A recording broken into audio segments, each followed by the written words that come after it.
I uninvited my grandma from wedding dress shopping because she always insults my body. Grandma! Trigger warning, we got some body shaming happening here. Buckle up, might be a long one. Lots of context. My wonderful fiance, 28 male, and I, 29 female, recently got engaged. We do not want anything super fancy or extravagant, and we do not want to be engaged for an incredibly long time. So we're aiming for our wedding to be in June. By the way, this comes from Connect Garbage 53 on the r/OK Storytime subreddit. So my family is extremely excited, and of course, I am as well. I love my fiance, and I'm so blessed to have him in my life. His family is lovely. He is lovely. Everything seemed to be going well for the most part so far. That was until today. Let's back up and collect some context, shall we? I was an outgoing kid until about the age of 12 when I entered middle school and underwent a lot of bullying. I became an insecure and shy kid who never smiled and never left my room. My mother was concerned, so she put me in community theater. Like that's gonna help. There, I met the woman who would change my life. I want to keep names out of this, so let's just call her Fairy Godmother. She is basically in charge of the arts department in my town, and she is an absolute legend of a human being. She saw something special in me, took me under her wing, mentored me, prayed for me, and all around built me up. She taught me that I could be anything and do anything, and that I had worth. Yeah, you do. I love this. You do. I feel beautiful and loved when I'm around her, and she has been in my life ever since. Meanwhile, there is my grandmother, Nana. Don't get me wrong, I love my Nana very much. I do. But I have strong suspicion that she is a narcissist. She has long been a person who shamed my mom for being an introvert and has shamed me for it ever since I became one. She talks about the matter as if there's something wrong with us for not wanting to be around people all the time. Furthermore, I've had to watch for years as she body shamed my mother, who has been struggling with obesity caused by a myriad of health issues. She has done the same shaming to me in regards to my chronic acne. The only time she ever called me pretty is when I do my makeup, which I rarely ever do. And she has publicly made such a big show to tell me how bad my skin looked or how large my mom was in front of everyone. Shut up, Nana. Why are you being so messy? The evil grandmother. God forbid you call her out on these things and say these actions hurt your feelings because nothing can ever be her fault. She responds by belittling your feelings, minimizing the comment, and then she makes attempts to guilt trip you by threatening self-harm or making you feel like you were disrespectful. Well, fine. I'll shut up forever. I'm just gonna disappear. None of you would care. I'm an old lady. When I'm gone, you'll regret disrespecting me. Yeah, that's like the most like gross, like manipulative behavior you can have, especially as like a fully grown senior adult. These people exist, Dakota. When I was an insecure teenager, I did not want people taking pictures of me and posting them online. She would go out of her way to sneak pictures and post them. There's even one where I am walking away to avoid the camera. She posted that one with a caption complaining that I never let her take pictures. Earlier this year, she reposted it as a Facebook memory. Yeah, we have learned nothing. Low-key, that's actually hilarious. I don't know. I know that it's a breach of your like privacy, but for her to post a picture of you walking away and being like, she never poses for pictures is low-key kind of funny. My mom is a sweet and non-confrontational person who just wants to respect her mother, so she gives in. Most people do, because there's really no point in arguing. I, however, have always been a loudmouth, and I've tried on multiple occasions to get her to respect my boundaries, but she doesn't care. And in all these years, she's learned nothing. You have to convince them that the ideas that you have are actually their ideas. That's Dale Carnegie's principle number 5. Yeah, if you flip it around on Nana and be like, these boundaries are actually good for you. They're not even my boundaries. They're boundaries I thought you had set. And then she'd go, oh yeah, you're right. I have convinced so many people to go to the place to eat that I want to eat by making it think it was their idea. So let's fast forward to now about 5 years ago at my younger brother's wedding.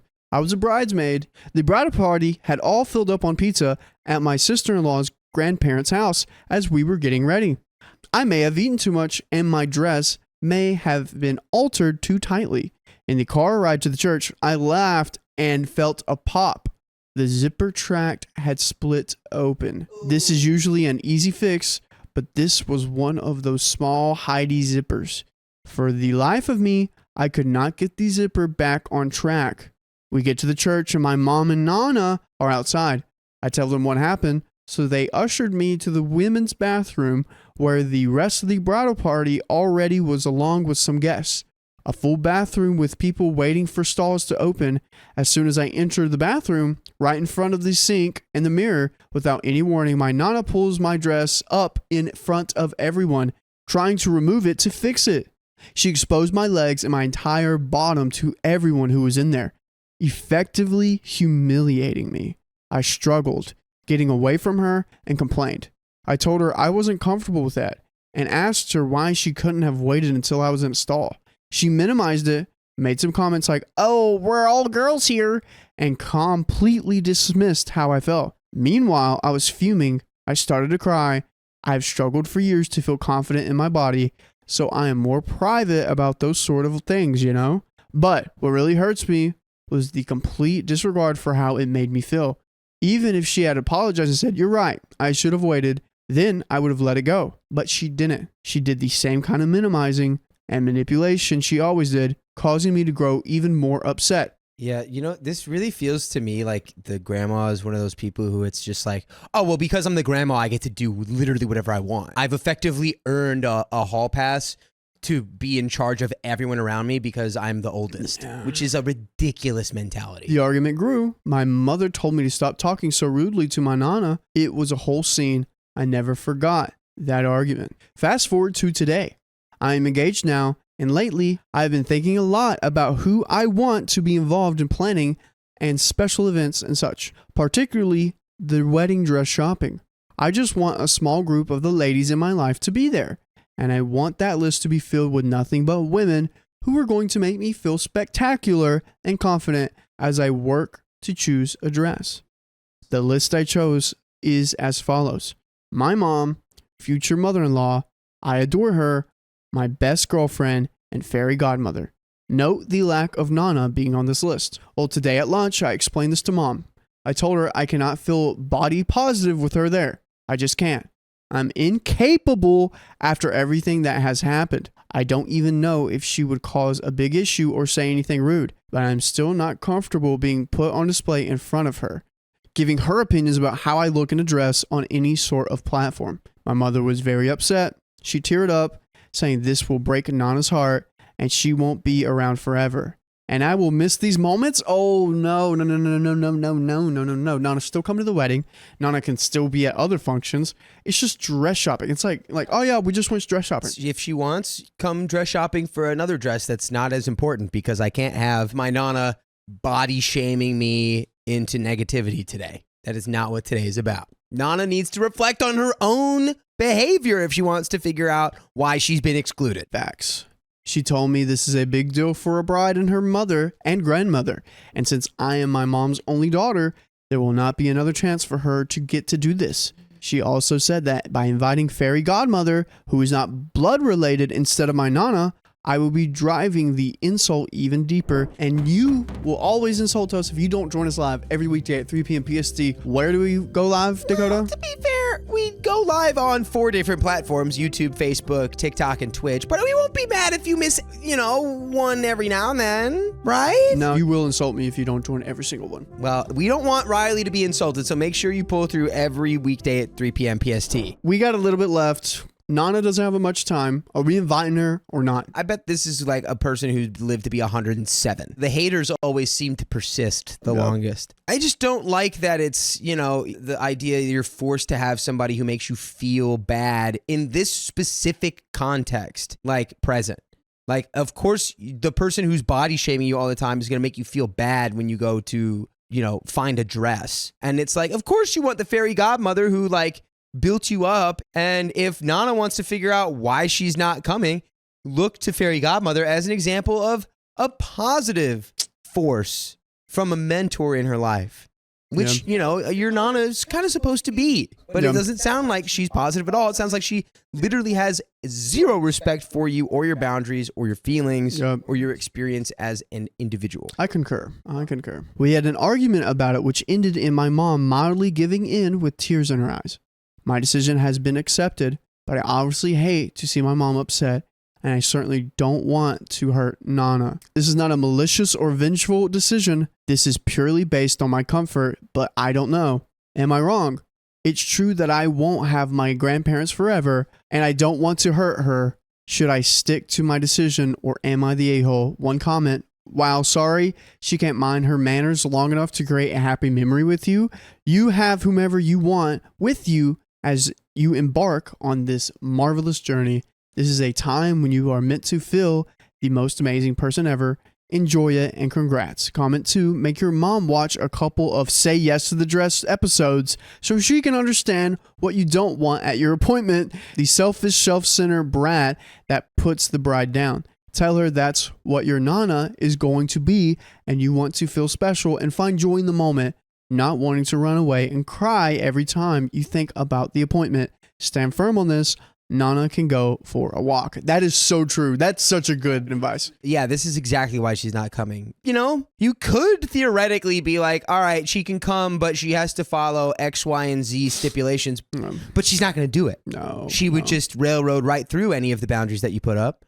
And you can express that that's what you feel, and which is why she's not going with any sort of prerequisites put on there. Because she wouldn't be able to shut her mouth. She wouldn't be able to keep her opinions to herself. That's great advice. But that's the end of that story. My wife's dead husband's parents are obsessed with my daughter. I'm getting a little uncomfortable. I've been married to my wife for about 2 years now, and we had our daughter a year ago. Now, my wife was married before. She got married pretty young, but her husband died. I knew all of this and have been fine with it until now. The ghost is coming hot. Also, this comes from r/OK Storytime subreddit. Submit your stories over there. See, she's still pretty close with her dead husband's parents. I feel like you should say late husband. Dead husband just feels so aggressive. Yeah, and it also makes me think the parents are dead. Yeah. It's too confusing. Yeah, still pretty close to her rotting husband's parents. His corpse's parents. And they were excited for the birth of our child. Okay, so they're involved. FYI, they only had the one son, no other children at all. They only had one. They've been coming over to our place about once a week. It was fine at first, but it's gotten kind of suffocating. Kind of feel like her ex-husband. They have been visiting.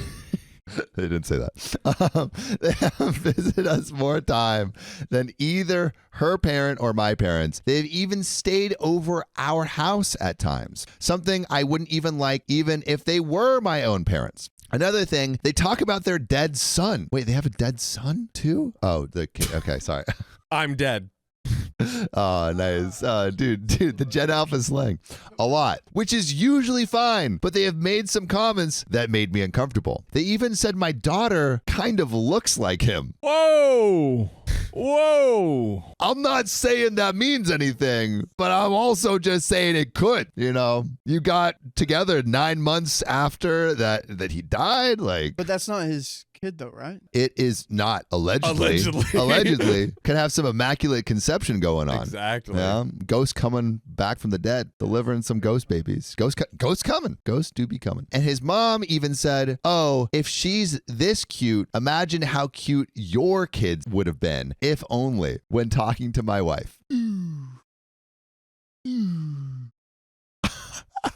She was gonna say more, but I think she realized what she was about to say, and I was right there. I want to be amicable, and I know that there was gonna be some moments like this, but it's starting to make me feel really uncomfortable. And there is an update. But question for Riley and John and Anthony: what would you do in this situation? First, is OP the a-hole in any way for being uncomfortable with this? And what do you say to these comments? One, no, not at all. And then two, I think either like sit down, write a letter, like whatever is best to get your point across, and be like, I am glad you're in my life, like, which it sounds like OP is like generally, but like we need to create some boundaries on these things because this is, you know, OP's still grieving, I'm sure. Yeah. You know, not saying, oh, I wish my dead son could have had babies with. Like, could we just do that? Is that possible? I think so. Like, to remind everyone, the characters are OP, OP's wife, and then OP's wife's dead ex-husband, and also OP's wife's parents, right? And so I think it might need to come from OP's wife to talk to the parents. If the parents are making OP so uncomfortable with all of this, like, your dead ex-husband's so hot thing, and you would have better babies. Verbatim. Let it be known. Like, I think it needs to come maybe from OP's wife. I might have been confused. I thought it was the dead partner's parents. Yeah. So- it was a dead partner's. Yes, dead partner's parents, but I still think, sorry, yes, but I guess they were like parents by law. So I think like I would have like OP's wife is the connection there. to the dead parents. So I feel like the wife should talk to the like her parents in law. Whoever has the closest and strongest tie should be the one in relationship should be the one to say that, especially if they're saying this directly to OP. Exactly. Yeah, totally. Exactly. Great point. Yeah. So it definitely is a complex situation, but I think you kind of need to like do a little get together with your wife and then maybe draft a message from her. Yeah. Communicate that, but it's not on OP. Yeah. Mm-hmm. Yeah, I think it would be harder to communicate coming from OP. And the reason I think it would be harder to communicate coming from OP is the parents might interpret it as him just being jealous. Whereas, and are like, oh, you're just jealous because my son was so much hotter than you. And I think if it comes from OP's wife, then it might not come across that way. Here, here. You heard it here first. So we do have some relevant comments and a juicy thick update. So leaving for me says not the a-hole. They are clinging to you guys in the wake of losing their son, but there needs to be boundaries in place. It begins with a conversation with your wife and working in unison. What does she say? That's what we said.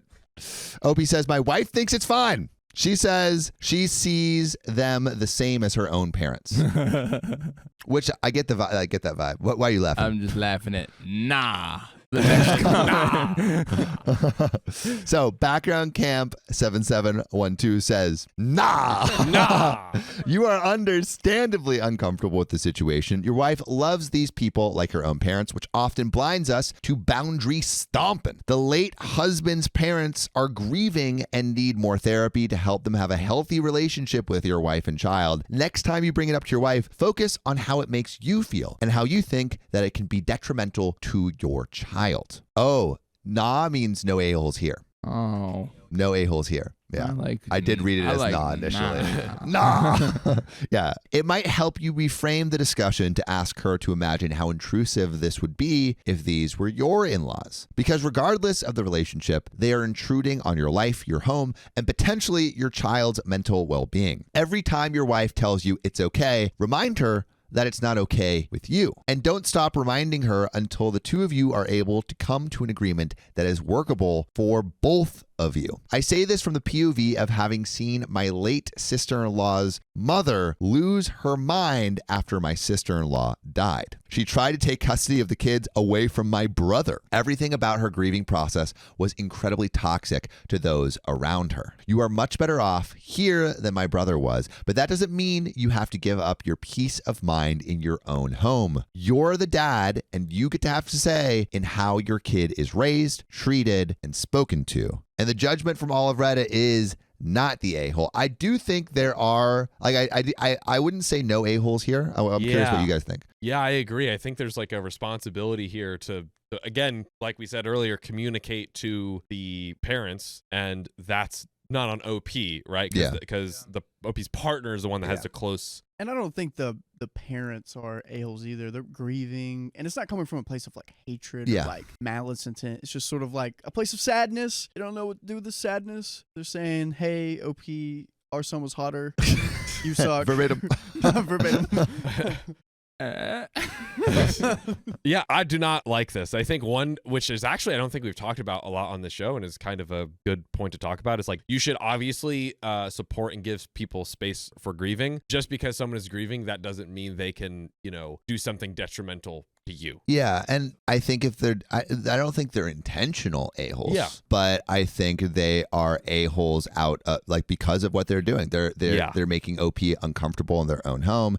OP has expressed the discomfort, and I think an a-hole feels a little like harsh for someone dealing with grief, which I realize. But that is the only barometer we have on this show to judge people. Yeah, exactly. So we say it. So we say it loud and proud. I think the wife is like more the a-hole than the parents because she's the one that needs to establish Not standing boundaries. up. Yeah, she's not Just letting it standing up. happen. Yeah, she's letting it happen after OP said this makes me uncomfortable, which is I think the a-hole move is. So if, yeah. And when did the husband die again? The dead husband? The one that's 6 feet deep rotting in the ground? That one? I don't think we have clarity on that. But again, there is a update. Okay. Hopefully we have clarity on it.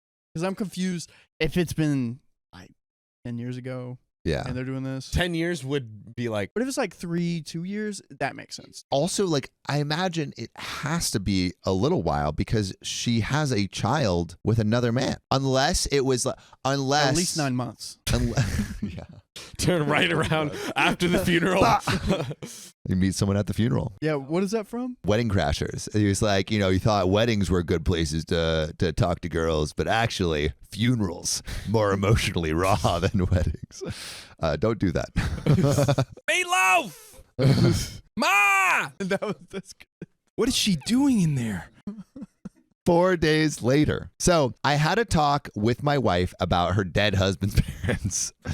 And like clockwork, they actually came this week too. I'm actually writing this after they left and had a talk with my wife. I told my wife that the frequency of these visits is becoming too much and their comments are bothering me. My wife really didn't realize how the comments sounded until I explained them to her. I told her I don't mind them coming over from now and then, but that I want to spend time with her and our daughter when I am not tired from work. She promised me she would talk to them and would make sure they gave us our space and that they would stop with the comments. She also apologized for not saying anything and that while she still loves her dead husband, she loves me and would never treat me as anything less than her husband and father of her daughter. But who do you love more?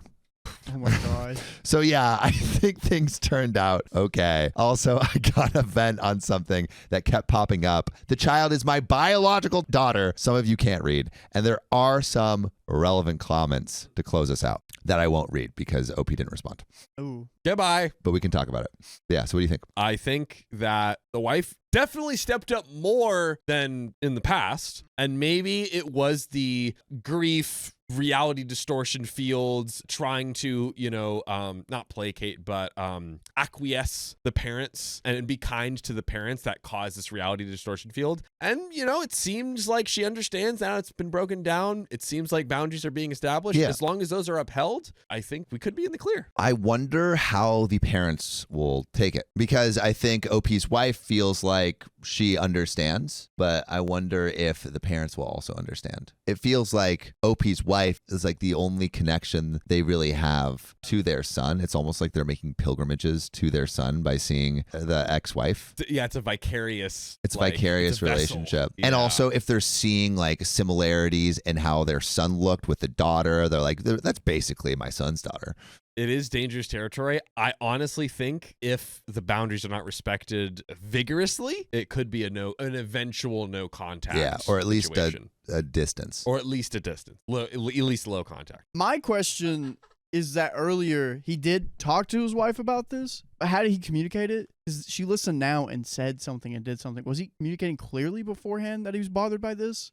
Potentially not. I think what's great about Reddit and also this show is like people are sometimes for the first time putting their thoughts and feelings down on paper. And when it's all in your head, like it could be like, am I making this bigger than it needs to be? Is it is this really as serious as it is? And it might be the first time that he's realizing that it's as serious as he thinks it is, and thus is able to communicate it. So I think you could be right. It could be the first time he's actually doing that. Effectively. Yeah. You're welcome. My parents don't consider all of my kids family, so I won't let them see my bio daughter. I, 40 male, and my wife, 32 female, are in agreement over this, but I would like the opinion from non-family. I'll try to keep this as short as possible, but it's a really long story. There are questions. I'll be gladly add extra info in a comment. Oh, and also this comes from Tasty Helicopter 904 on the r/OK Storytime subreddit. You have a story. Where can they go, John? r/OK story time. That's right. Put it there. This started at the end of last year. My job of 10 years sold me out to a big company that would only keep me on board for less money and no bonuses. And they screwed me over on my stock ownership. So I said, F you guys, and decided to leave town and stay and bring my family out to where I actually wanted to live for a long time. This decision ended up not being popular with my parents, specifically my mother, who did not like that she wouldn't get to see her grandkids, 13 male, 10 male, and 7 female, nearly as often. Instead of 3 miles away, it would be a 8-hour drive. This didn't factor into my plans though, as I was working on getting everything set and my wife/kids were excited. Dude, grandparents are rabid. There's something about like your kid having a kid that just turns you feral. My mom does say whenever I was talking about Angie, like, yeah, like, you know, it's looking good. She's like, well, you're not going to stay in LA forever, right? You're going to come to the East Coast, you know, right? You're not going to stay there. My mom is like, oh, I'll come out to you guys. And I've told her, oh, I'll just get you an apartment. Like, a mother is already very protective over their own child, but it seems like it goes to another level whenever their children It have doubles children. in every layer. It doubles in every layer. You heard it here first. Okay, story time. Wow. So it makes sense why she's upset. In March, we sold our house, and the closing date was set to be April 30th. Our new house was a closing date of May 1st. Where are you going to live that night? Streets. The streets. This presented a problem. My wife already had started her new job and was camping out with my older brother who lived in the same town near where her new job was. But we had decided that we wanted our kids to finish the school year at the old school. We would have to figure out a place to live for the interim between April 30th and when the school year ended on June 3rd. My parents graciously offered for us to stay with them for the month-ish of time, and I accepted because it would be a hell of a lot cheaper than a hotel. I knew it would be stressful, but oh boy, did I underestimate how much. They're going into the lion's den. They're going to trap them. They're going to trap them. Conspiracy theory. Take them hostage. Put an ICU in the comments if you see where that's headed. I feel like it's not going to be with ropes and gags. It'll be with Twizzlers and YouTube that the grandparents are going to trap them. That was very, very stark visual analogy, Mr. Wilson. There you go. There you go. Okay.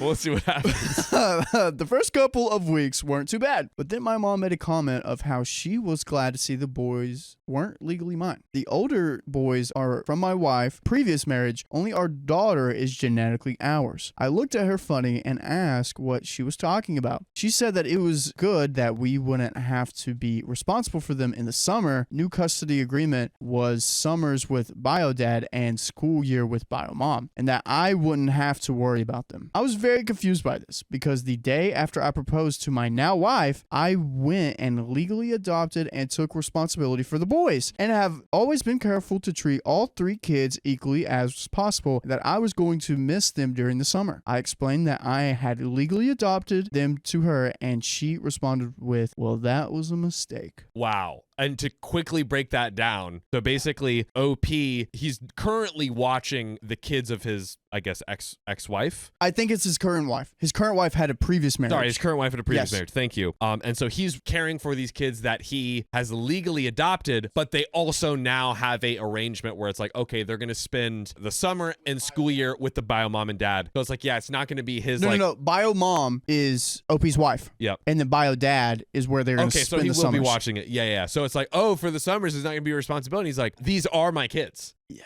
What did we say last story? It's not your real kids. We literally just said that in the last story. Did. The I totally grandparents remember with that. We called it. We did. Called it. Oh, I see, because the grandparents are... Yes, the I'm grandparents. with you now, John. I'm with you. I love this slightly delayed excitement. Let's freaking go. Oh, okay, man. but what? Okay, What's going on next? It took everything in me, everything I had, not to blow up at her at that moment. I held my tongue and asked her what she meant. What followed was a 2-hour-long rant about she doesn't think my wife is right for me. She thinks I should be with one of my exes who falsely accused me of SA and cheated on me with 3 other men, which my mother knows. Hey guys, can we answer this? What is it with these like older parents that want their kids to be with terrible people? Why? Oh, hey, be with the mistress. Oh, hey, be with this woman who cheated on you 3 times.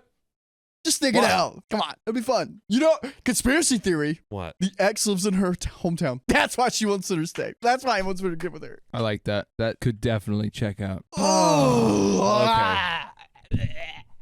That was my mom, I'd be so sad. She thinks that taking legal responsibility for the boys was a mistake. She called my wife a biatch, that hussy, and a couple other things that honestly I don't even remember because I got so mad. She believes that I am in the wrong for leaving her behind and should stay nearby since my job was remote. She believes that I'm being petty about telling my job to F off. Screw me out over $120K in stock options. And she knows this too. Yes, I'm fighting this legally, but this is a whole other story. What is this mother on? Oh my gosh. Just lose all your money and stay with the girl who cheats on you, and then I'll be happy. Yeah. Is that too much to ask? Lose all your money and marry a cheater? Have a miserable life and stick beside me. Yeah, that'll make me happy. Ay, ay, ay. But the big kicker was when I asked her who she thought was her family after she went on a spiral for several minutes about not having family left. She replied that her family was her sons, me and my older brother. I looked at her hard and asked if she was sure. She thought about it and added my daughter to the list and my brother's daughter to the list. She didn't add my wife, the boy, my sister-in-law, who has been married to my brother for 15 years, my dad, her sister, her brothers, or cousins, or anyone else. That's 8. She left out all those people. Even blood isn't good enough for her. She's like, you gotta be, I don't even know. Ay, ay, ay. Then I asked if my wife and the boys weren't family to her. She said that they weren't her family and that they shouldn't be mine either. At that, I was done. I didn't talk to her again for the remainder of the 17 days we were there. They were there for 17 days? Because they're there in the month transition period between the old house ending and then setting up to move. So they had a month where they've been living with him. This could be a blessing, you know? Oh, yeah. It's How so? like now he knows how she really feels. And then you move accordingly. Yeah, like if he weren't in this situation where he had to live with her for a month with these kids that are his, he might never have known how she actually felt. That's true. Do you conspiracy theorize that he will now, do you think maybe they'll cut him off? I think he's on the road to cutting On the this woman path? out. Yeah, I think he's on the path for sure. You know, I think you could be right. Oh, What the dog doing? Good question. Is he alive? Is he around? Who's dad? The grandfather, you mean? Oh yeah, you know what? My conspiracy theory there is this is the classic mom that runs the show, mom and grandma, mother-in-law that runs the show. I see. I want to know where they live. If it's in the South? If it's in the South, what? South of America. Not South America, but South, where I'm from. Like, sometimes this happens. Yeah. Uh-huh. Yeah. Yeah. Anyways, you guys get me. My North Carolina peeps get me. We know and love our boy Riley. Yeah. But what do we got next? We got this next. Now, it needs to be said that this by no means a one-off day with hurtful comments. My wife has been dealing with my mother's insensitive and frankly mean comments for almost 9 years at that point. Me and my wife have been to 2 different counselors years apart to deal with all the cruel things that my wife has had to endure during my mother. And we've been working for years to establish boundaries that have just got ignored. 90% of our fights were either due to her directly or because we were stressed about dealing with her and fought over other stupid crap. Yeah, you gotta cut this one off. Cut it. Ooh, that price is way too high. You have to cut it. Dude, think about the thousands of dollars they wasted over this. What, in the counselors? Yeah, maybe not wasted. I mean, of course, you know, counselors Just are great. having to go through that. Yeah. No, 100%. 9 years? 9 years. That's time you can't buy back. Can't do it. Could have been recording content during that time. Could have an awesome YouTube channel by then. But no, you're here with trauma. That suck. sucks. Sucks to suck. Wow, cut your moms off and make YouTube channels. That's what none of us did. Wait, Anthony, how's you and your mom? How was the relationship between me and my mother? It's pretty good. All right, so There none we of us go. did it. Let's go. Yeah. There he is. Let's go. Man, cool. All right, we sent her a handwritten letter a couple of days after we moved explaining that I was hurt by her statements. My wife was hurt by her, and the boys were hurt by her. She then sent me a picture of the letter being burnt. Just joking. Just joking. That was a joke. That was a joke. I was like, damn. Keep going.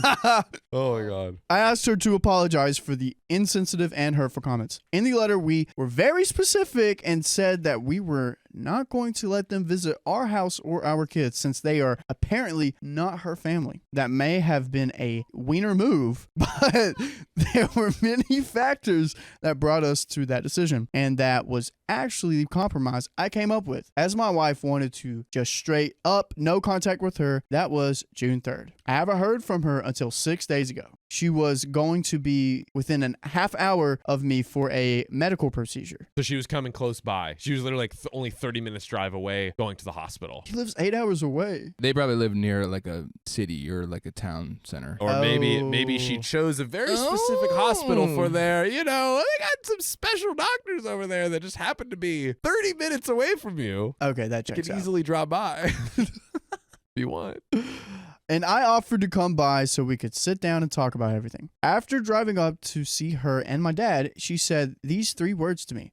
No. When I asked if she wanted to go somewhere and talk and eat or sit in her hotel room and talk, both. When I asked her which she was saying no to. But then after about 10 more minutes of attempting conversation and asking if there was anything she wanted to say or talk about or ask questions, I said that I'd leave, and she said, good. That one hurt. Now, about 2 hours after that, my parents responded with a message about how I should have brought their granddaughter along. I explained that she had pre-existing plans to go to at a water park that I had skipped just to talk to them, and my daughter is not an icebreaker or a fixer for our differences. Nice. With the audacity. They just were like, give me the grandbaby. Feral. Did you not read the letter? Did you burn it? I think that's what she actually did. Yeah. She just didn't say it yet. That's coming up in the next part. The next day, I get inundated with messages from both parents, all of a sudden saying that my mother has a cancerous growth and is going to need surgery and treatment and all this stuff, and how she should be able to see her granddaughter. This all reeks of manipulation to me, and I say no. She needs to hold up to our request for an apology first. This wouldn't be the first time she said that she had cancerous growths to people to get sympathy, and we've known of at least 3 other instances over the past 10 years it has happened. Wow.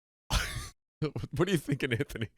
She just like pull up to a hospital and it's like, yo, can I just stay in one of your rooms for a sec? I think she's Listen, like, I have cancer. My son won't let me see my granddaughter. Yeah. This is the only way. Listen, Oh to my these God. to these feral grandmas, we're dealing with feral grandmas, feral mother-in-laws here. That is not outside their what they would do. It's well within the bounds of what they would do. Okay, I heard a little bit more before an edit here. Okay. This leads to hundreds of messages from both parents. This isn't fair. I'm holding firm on no contact with them and my kids until there is an apology at the very minimum. Am I overreacting to my mother, and am I being the jerk and refusing my potentially dying mother to see her youngest granddaughter? Or is this a responsible reaction? And there's an edit. My question, why does she want to see the granddaughter if she doesn't even like the wife? She's a feral. She's a feral grandma, feral mother-in-law, and they just have rabies foaming out of their mouth just to see grandbabies. That's all they care about. Give me my grandson. That is literally, they'll do anything at any cost. They will fake having cancer 4 times. 4 times. Just to see a granddaughter. Oh. So I think given the context of they've literally found her out to have done this multiple times. And I mean, listen, if it was actually true that she did have a cancerous growth, we need to give her to Harvard or Yale and have the scientists study them, because she is a scientific analogy. Wait. Harvard. Oh, you were right the first time. Just kidding. Yell's the other I knew guy. what I was saying. I like that. I need to see receipts. I need to see the x-rays, the growth, the doctor explaining it to me. But if that all happened still, she should should still apologize. I mean, it sounds like they found out that she was lying. Yeah. But if so, we need her body dedicated to science. With or without pay? Hey, with pay, sure, of course. Pay her all the money in the world. To the survivors of the family. To her. To the dying grandma? No. Yeah, dude. Her body's not going to be there for long. She's giving it up to science, cure cancer. Oh, for the Yeah. cancer thing. Okay. But in all seriousness, she faked it 3 times. Come on. Ay. All right, we got 2 edits here. That would suck, though, if she actually did have cancer now. We're just ragging her. Classic grandma who cried wolf. Edit. Many people are commenting on the legal adoption process. My story below reflects that I was told by a court magistrate when I filed the paperwork. I am finding out through your comments that and my own research that it looks like I was stupid on yet another front and got either lied to about what was supposed to happen or I fundamentally misunderstood something in the process. I'm going to be talking to a friend of the court on this morning. Uh-oh. It sounds like he thought that he had legally adopted the kids, but maybe that hasn't 100% happened yet, possibly. Because if you legally adopt the kids, does the bio dad still have custody? I truly have no idea. It's probably split, right? We have to imagine if somebody has kids and they divorce their partner, you both have the kids. So joint custody, just because a kid is adopted doesn't mean you can't have joint custody. Yeah, so there's probably a split between possibly all 3 of them. Maybe the bio parents and the adopted parent, probably. That makes sense. Yeah, I agree with that. By the way, you can join us live on YouTube every weekday at 3 p.m. PST. What do you do, John? Tap the profile. Just freaking do it. Edit 2. It appears as if I got was not legal adoption, but legal guardianship, and that I was incorrect about several things. The ex-husband never agreed to give up custody for me to legally adopt them, as the courts granted me guardianship, not adoption, leaving the original story unchanged so the comments make sense. Wow. Okay. So it sounds like maybe he's allowed to watch them, but doesn't have a custody like they do, 50-50 custody or whatever. Maybe he doesn't actually have custody. Is that what you're hearing, Anthony? That sounds right. It sounds like it doesn't change the story. Yeah, no, it doesn't change the story. Just it helps out with the comments and stuff. Yeah. My question is why, as you're signing it, doesn't it say adoption process, not guardianship process? Yeah. This is tough because it makes other factors of the story seem a little bit unreliable, even if they aren't. It's just the whole thing. It's just It's just the whole thing. If this person didn't know what they were signing on a very serious document, what else can we trust? I mean, them on? it is true that it is a insanely massive blunder on OP's part. However, just how insane the grandparents are, the mother-in-law and father-in-law, I think that's still, to me, I'm still no contact. Saying legal guardianship doesn't really mean anything different in the eyes of this woman. Yeah. Basically, and chat agrees. 98%. 2%. Listen, if you're watching the episode on YouTube, Spotify, drop your comments below. We want to see you 2%. If our poll is a survey for everyone, there's 1 to 2% of you that disagrees with this. Please put your debate in the comments, and then people who disagree, please argue with them and Yes. let it be known what you think and feel. Yeah. But that's the end of that story. We have a surprise guest for you. Someone you've never seen in your life. Ever In the history of the show. What I would consider probably the second handsome man in LA, because the first handsome man is in this room, and it's not me. Ladies and gentlemen, Samuel Donner! Yeah! Riley, you want to come over here? I am jealous of my father's step-grandchildren because I never received the same attention. Aww.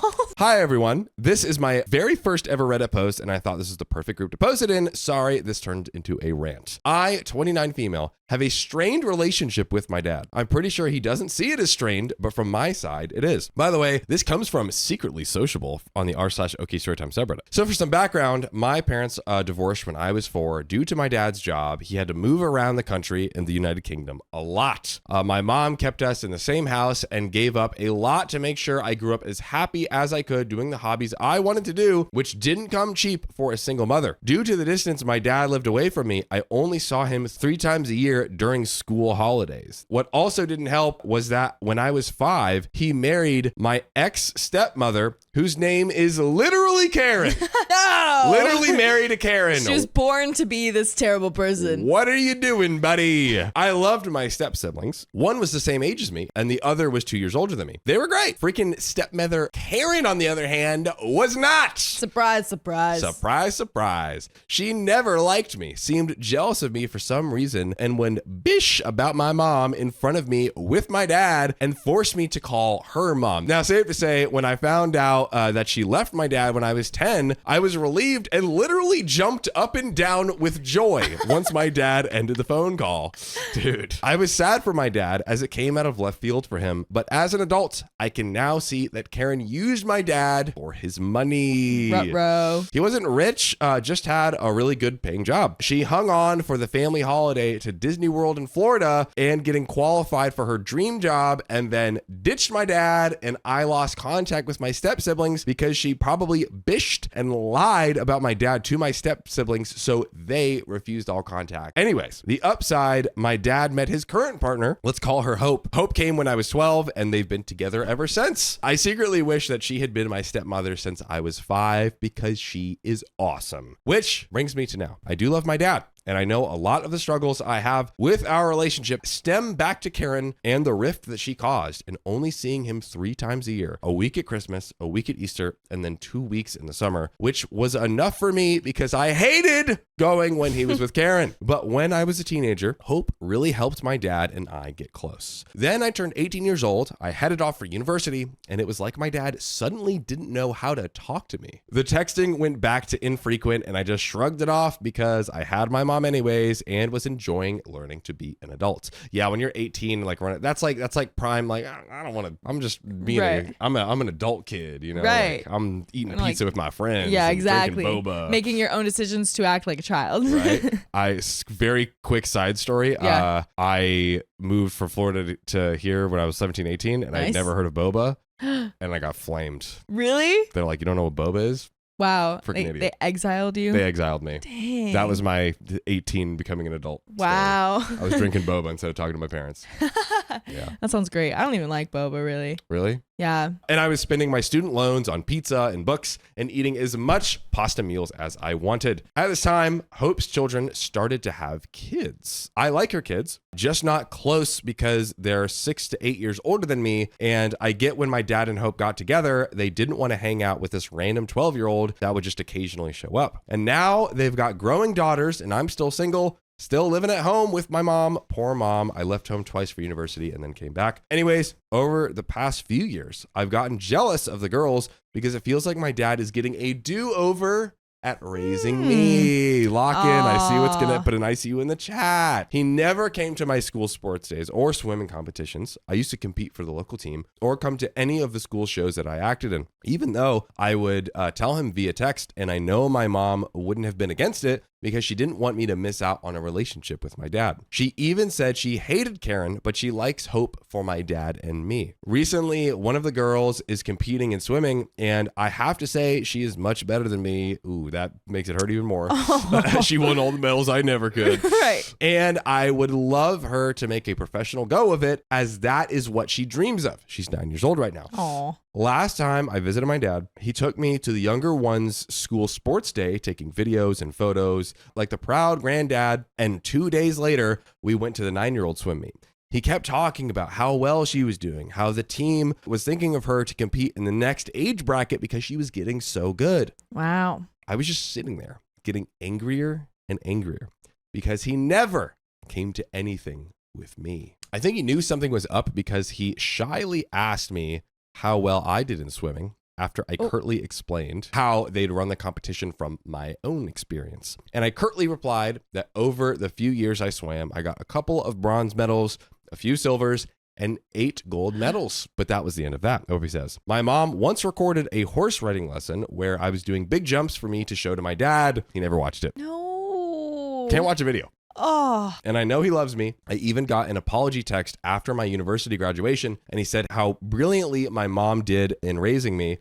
Kit mom's older brother that told her when I was 5 that I would go off the rails because my parents divorced. But since graduating, the picture I gave my dad of me shaking the hand of the university chancellor in my hat and robe, I once saw the picture half out of its cardboard frame, sat on top of a stack of CDs. But that was 6 years ago. So it's like one time 6 years ago, I saw it like half opened on some old CDs. Yeah. And it's like even 6 years ago, like Right. CDs, probably not using them. This is Right.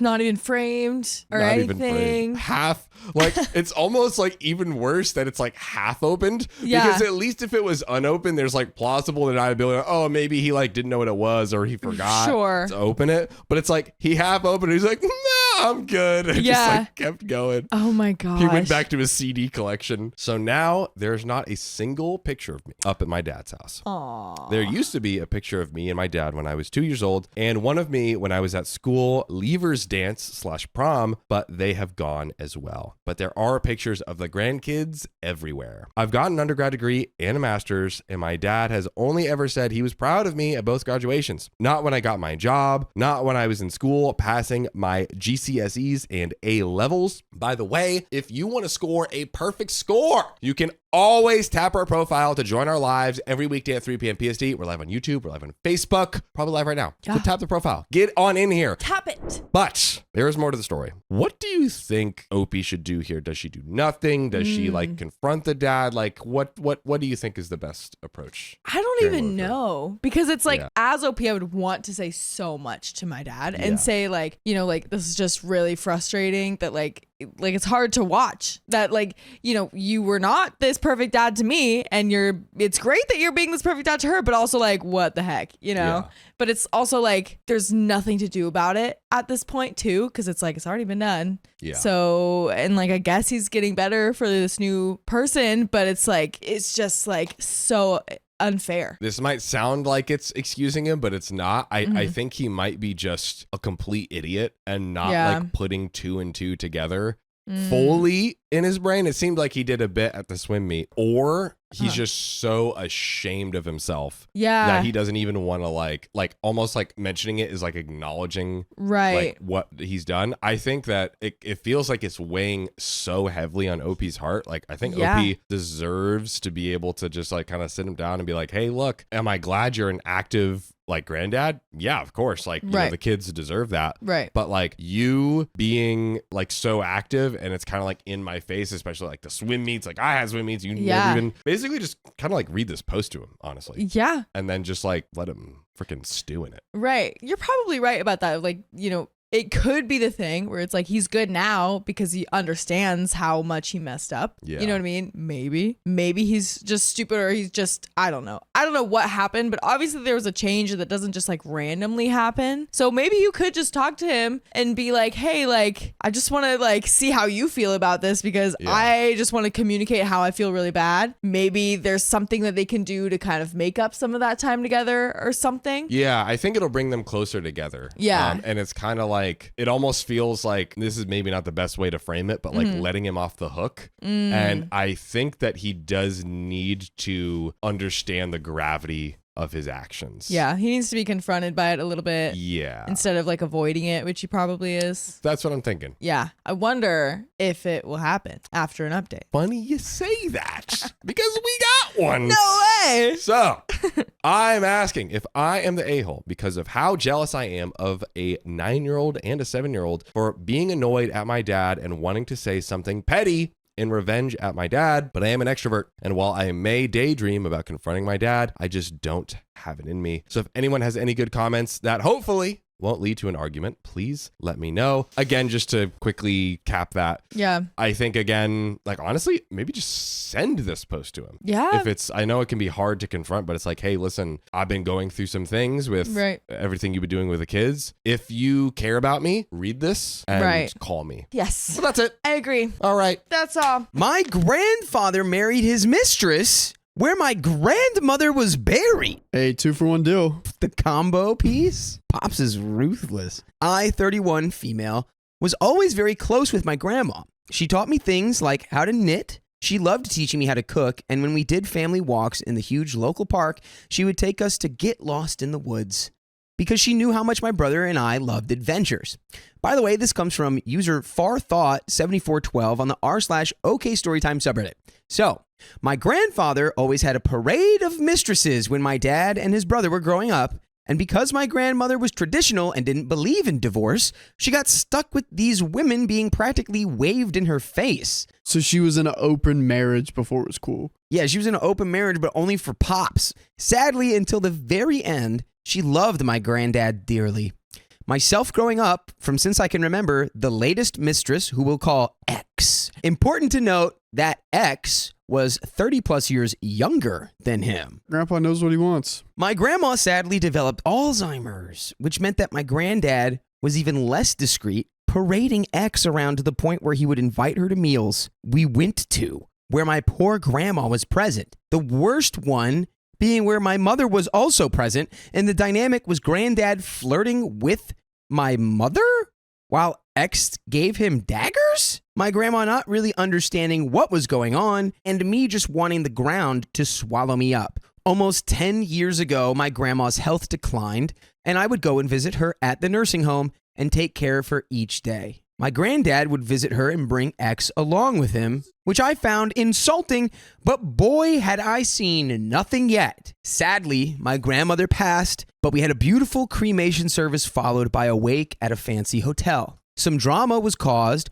by my dad's mistress turned girlfriend. I know, it runs in the family, but overall, it went smoothly. A few weeks later, granddad arranges the scattering of the ashes. He specified no grandchildren were allowed, which upset me considering I'd been with her till the end, but it soon became apparent why. My dad came home and told me that granddad at the ash scattering announced he was getting married to X, his mistress. I was mortified as to how distasteful it was, but he chose the hotel where he held the wake for my grandmother, and they would be married in 3 months' time. I didn't want to go for obvious reasons, but my dad said I had to go so that he wasn't alone. It was the biggest crap show I've had the misfortune of witnessing. A friend from a former job came along, her job being to ply me with booze throughout the day, and boy did I need it. First of all members of my granddad's family had to wear a flower corsage.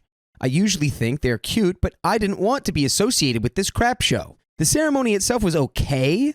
I just tried not to pay attention and counted down the seconds until we could go to the bar.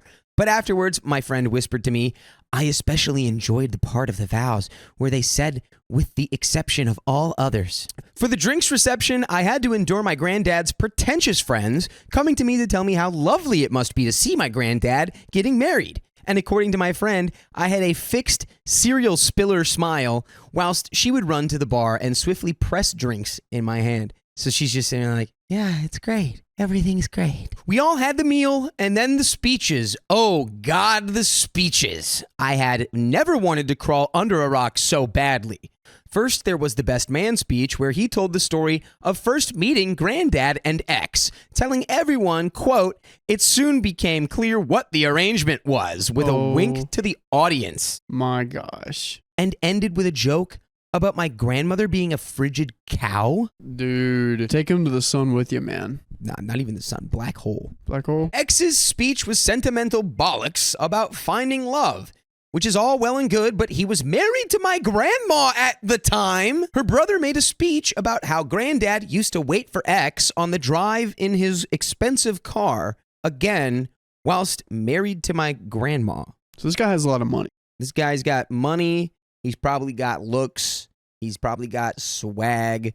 But you know what? I see right through it. Yep. Because he is a piece of garbage. The final straw was during Granddad's speech, where he accidentally called X by my grandma's name, and I walked out. What? Heartless. What in the world? When I waited in the bar area, a staff member said she recognized a lot of us, and I told her, yeah, for Grandma's wake, this is my granddad marrying her mistress at the same venue. And after thinking I was joking at first, the nice lady offered me the rest of the glasses of champagne that didn't get used during the toast, as they would be tossed out anyway, and I gladly took them off her hands. Overall, I've never been so mortified in my life. Not only was the whole thing incredibly tacky, but my grandma would have been rolling in her grave.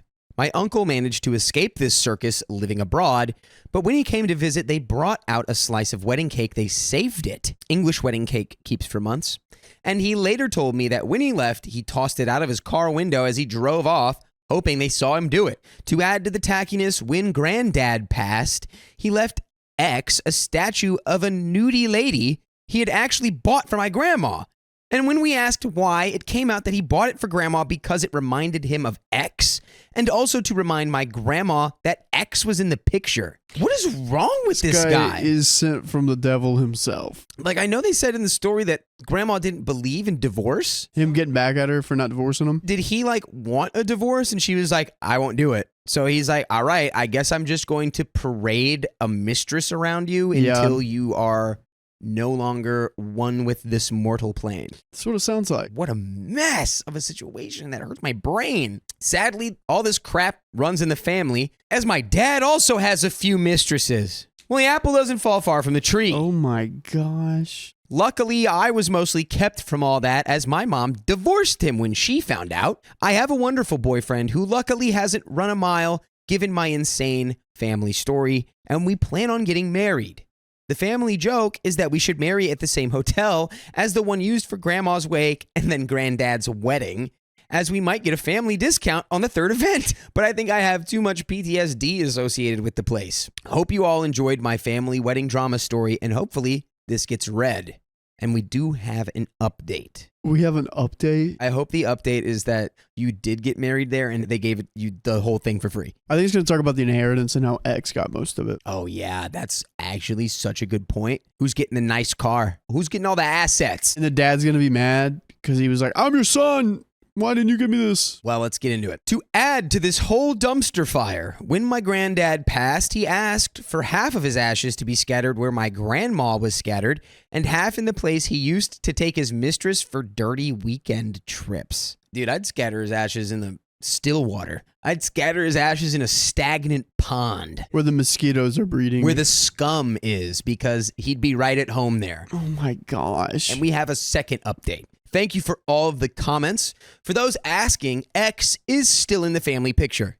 We have relatives that suck up to her in the hope that when she passes, she'll leave them money, which means she's at every dang family event. My other half suggests finding a way to get Panic at the Disco's I Write Sins, Not Tragedies subtly playing in the background at every event she's at due to the first verse, and see if anyone picks up on it. Update number 3. Thought I would mention there is a happy ending to this story, thank God. Where? When my granddad passed, I refused to go to the funeral and instead went to a bar with one of my best friends and got a little intoxicated on 2-for-1 pitchers, Long Island iced tea, while relatives who secretly agreed with me gave me the details from the funeral.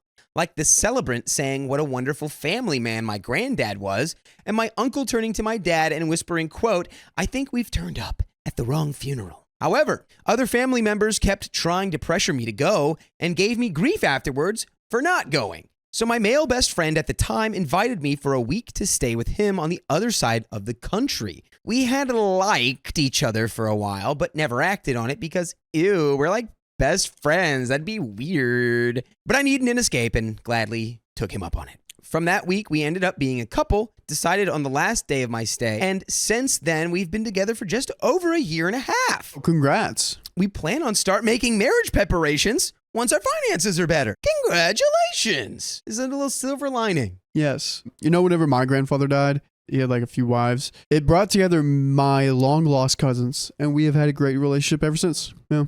So it was a good thing.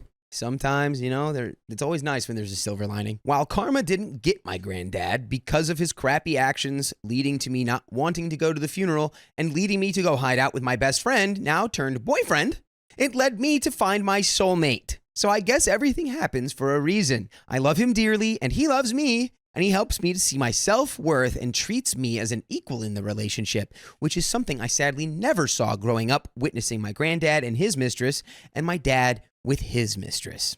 Sometimes crappy things happen for a reason, I guess. OP, I'm so glad that you escaped the cycle of the mistresses. But do you know what I don't want you to escape from? What's that? From our live streams. When we go live every weekday at 3 p.m. PST on YouTube, Facebook, TikTok, and Twitch, all you got to do is tap our profile and you are in. And if you're watching this right now, we might even be live as I speak. But hold on a second, because we're going to collect our thoughts, finish the story. I'm glad you found someone, and hopefully the grandpa gets karma wherever he goes. The grandma doesn't.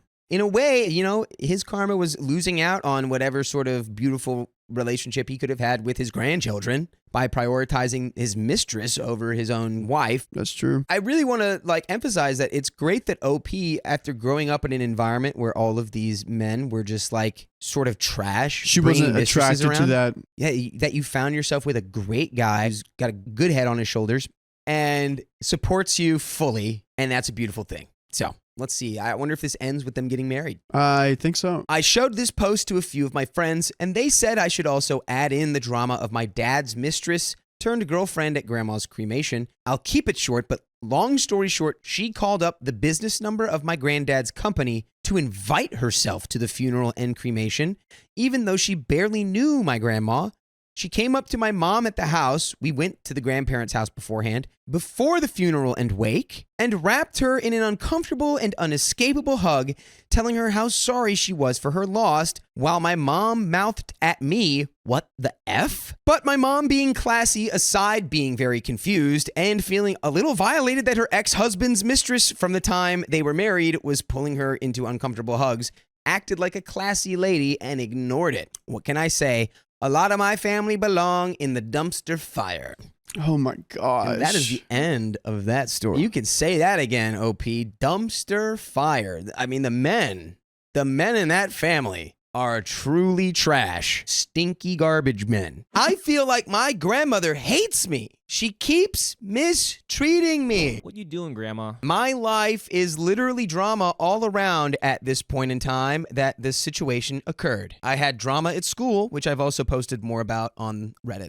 My mom left for a week to go to Ibiza with her friends around the time of her and her friend's birthday. At this time, I was 13, and my nan came to supervise.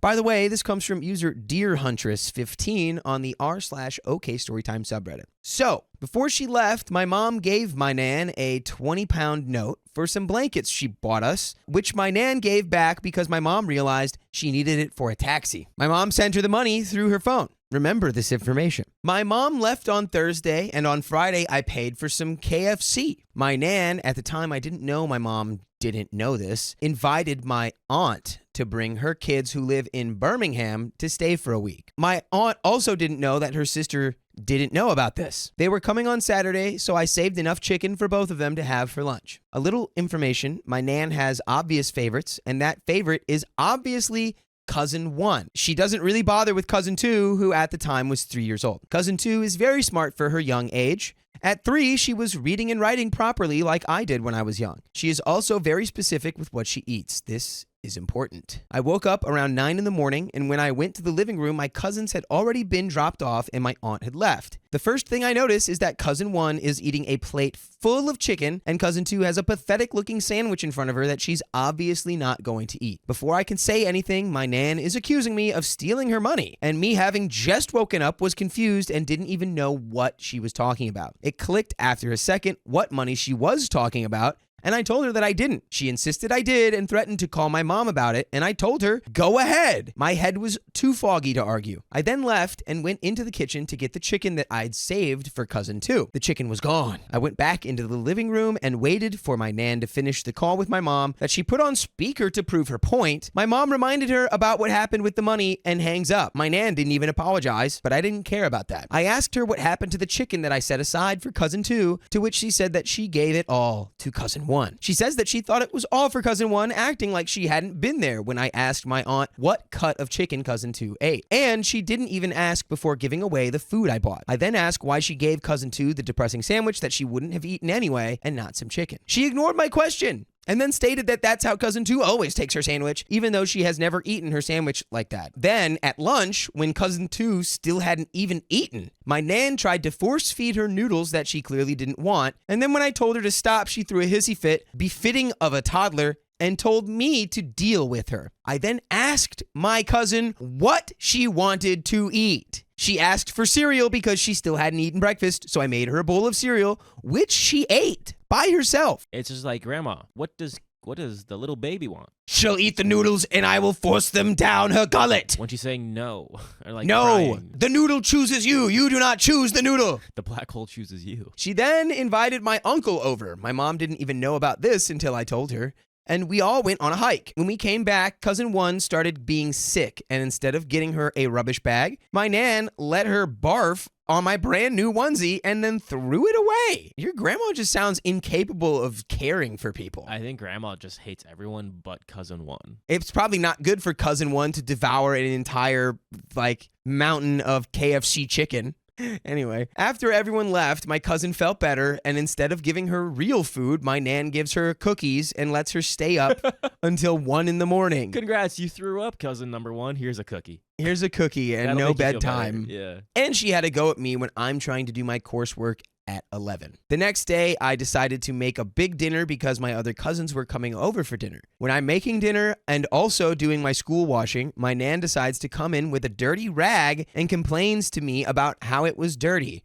I told her that I know the rag was dirty, but I'm doing my school washing, so there's nothing I can do about one bloody rag. I can't just wash one rag anyway. She then went into the adult group chat asking if I should wash this rag because it's dirty, to which she gets no response. What's up with grandma? Grandma's annoying. Why is this one rag dirty? 'Cause it's a rag. Because it's a rag that we use to clean dirty stuff with. Well, clean it. Clean my rag. As I'm in the middle of cooking dinner I and already said a also wash. cleaning my clothes. Yeah. You know what you're doing? Every weekday at 3 p.m. PST? What are we doing? You're joining our live stream on YouTube, Facebook, or TikTok, or even Twitch. Just tap on our profile and you're in. And if you're watching this in the future, we might even be live right now. Are we concerned about grandma's behavior here? I mean, I don't know. OP hasn't said anything about oh, I've talked to mom about this, or I've talked to dad about this, or I've talked to uncle about this. It's just okay, you're just being a meanie bobini. I feel like this needs to be brought up to somebody. Luckily,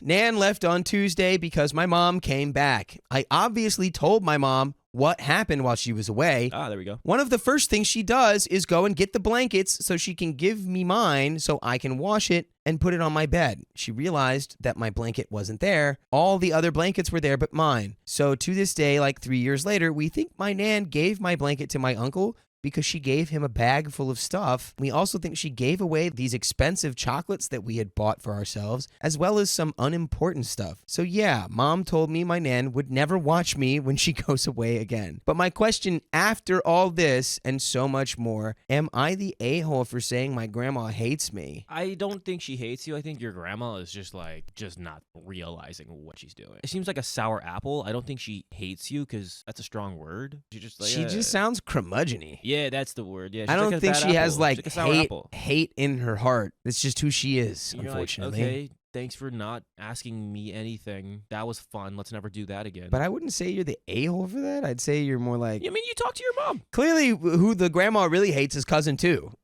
The 3-year-old child. Clearly, what grandma hates is just communicating. I'm just, you know who I'm picturing the grandma as, her character, Count Olaf, on a series of unfortunate events. Yeah, where it's this is just she's just a mean, rotten old lady. Yeah, but not That's that, just not that extreme, but yeah. I mean, yeah, she's not leaving the kids on the train tracks, but opening the reptile I'm just room. seeing it's cartoonish in my head. I'm seeing this plate full of steaming hot chicken given to this one kid, and then just 2 pieces of untoasted white bread with one condiment on it, and the kid's just I don't want to eat that. Yeah, not even jam. Anyway, that's the end of that story. My daughter didn't thank her grandma in her graduation post because she never helped her.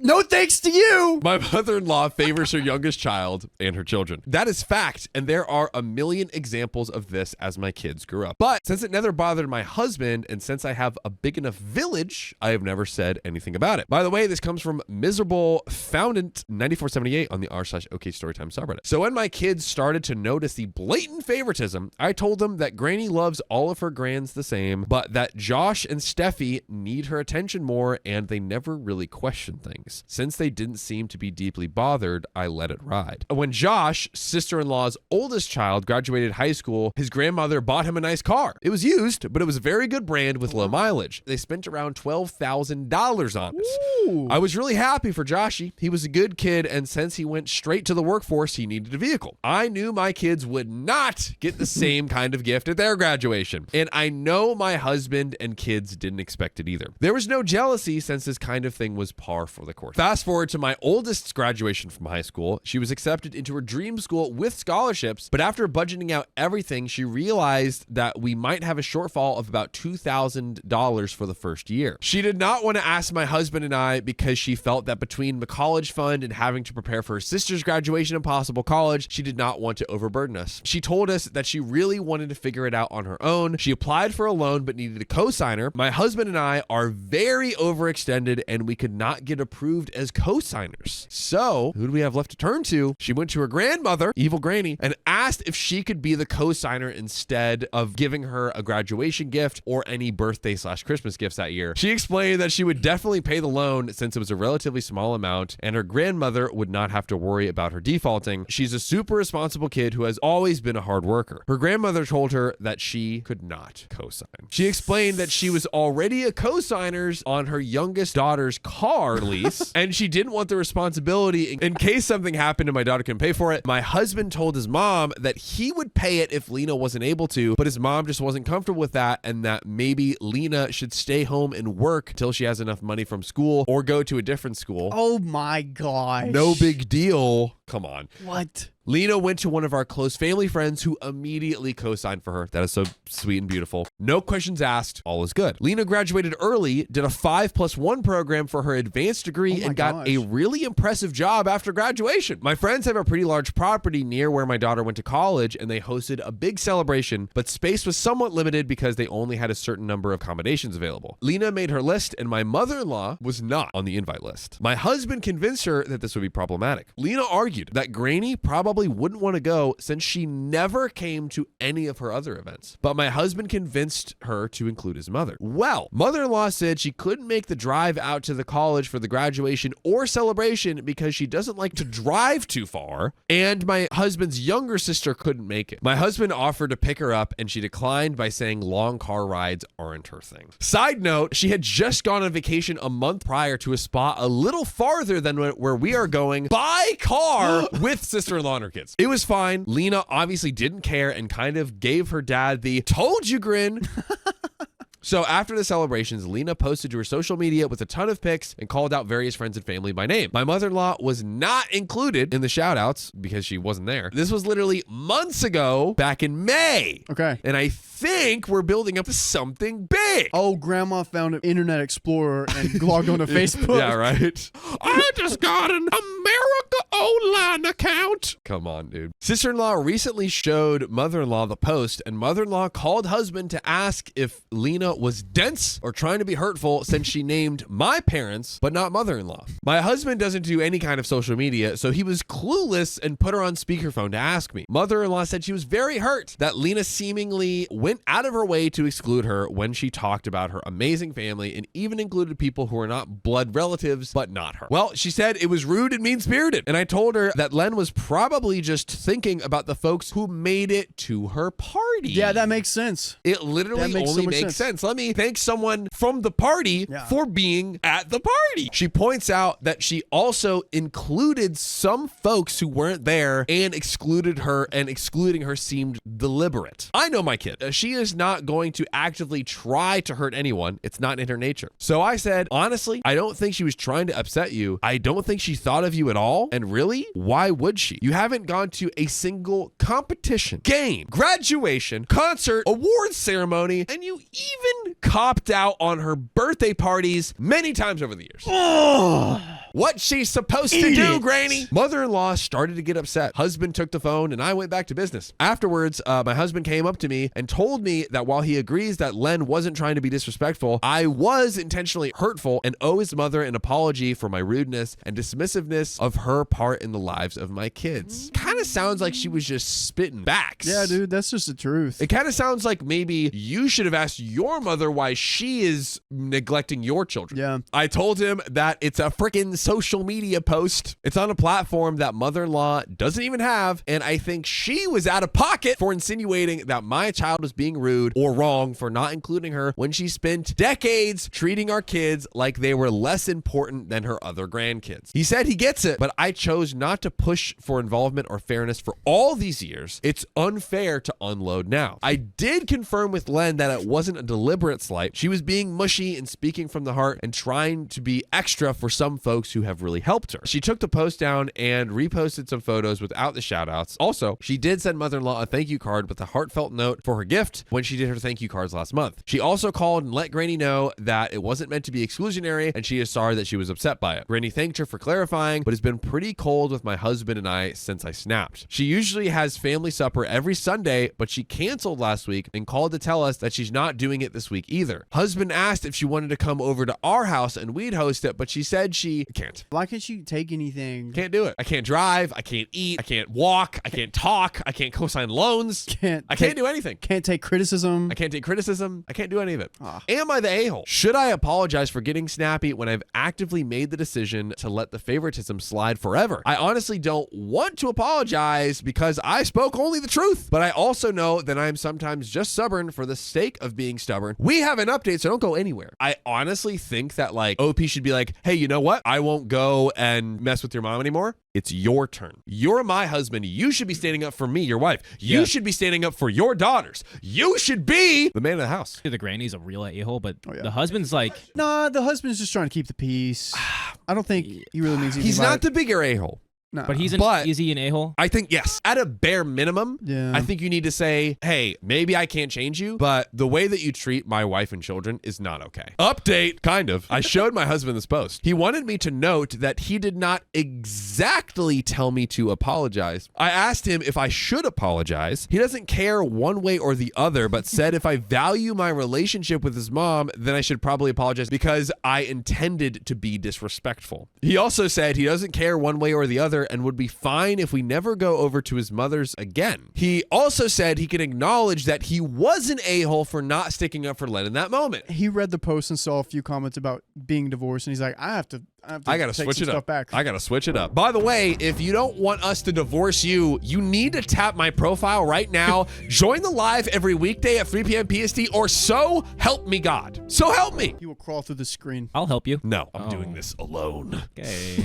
So we have just decided to let it simmer. They aren't doing family dinner this week. Next week, we're going out of town, and the following week is Thanksgiving, and it's our year with my family. After that, we will decide the next course of action. I told him that I would like him to address the elephant of the room, favoritism. He said he doesn't want to because his mother will deny it and gaslight and cry. Exactly why you should address it, you That freaking sucks. idiot. Sucks for you, Grandma. Yeah. Cry. Yeah, cry. Yeah. And he's honestly would rather not go over there again than deal with that mess. He said he will just invite Grandpa, over for beers and sports a few times a month. Lol. So basically the story has ended with the husband is like, I would literally rather never see my mother in my life ever again than confront her about this. I'll just hang out with my dad, my old dad, like Drink some beers. once a month and drink a beer and Yeah, watch some I'd games. rather see the bottom of this bottle than to hear her yap. My grandfather is a cheater and a hypocrite, so I told him off at the family dinner. Throw some potato salad at that one. Start some tea. Start some drama.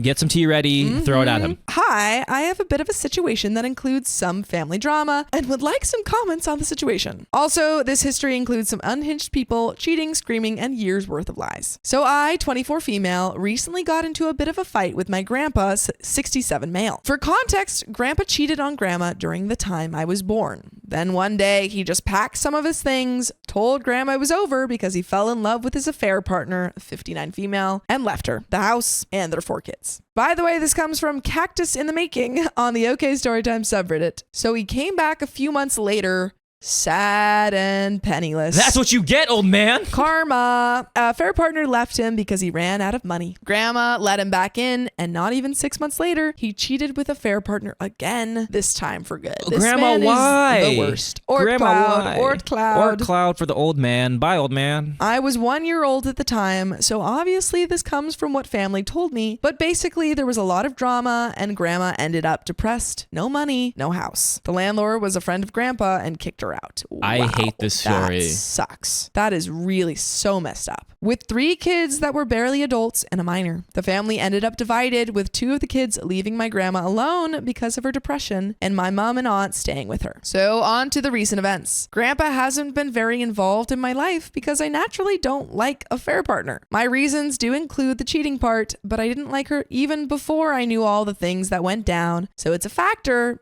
not the whole reason. I rarely see him, and after almost 6 years of putting the effort to keep my relationship with him, I gave up because it actually hurt me. Yes, I did talk about this with my therapist, and I'm currently doing okay. 2 weeks ago, he invited my family, mom, dad, sis, bro, myself, over for dinner. And over meal, the topic of morals comes up. This must go well.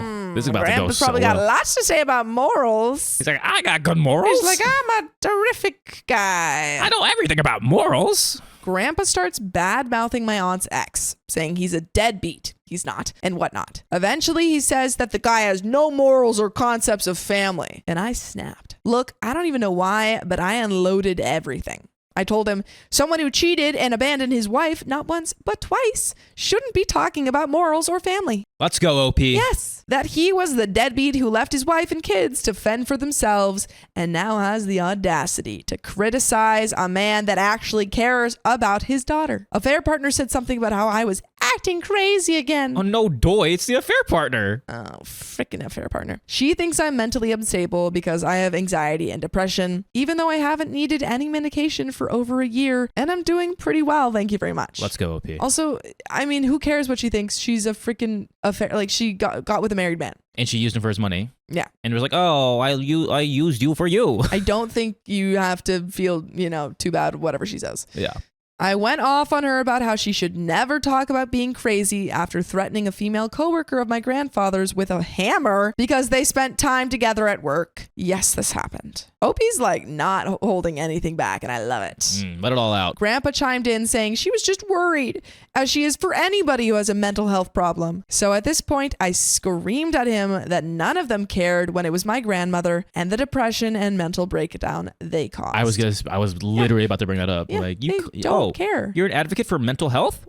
Yeah. You caused it to one of the most important people in everyone's lives right now. Literally. And the only reason that they're bringing up, oh, we just care, is because OP's calling them out.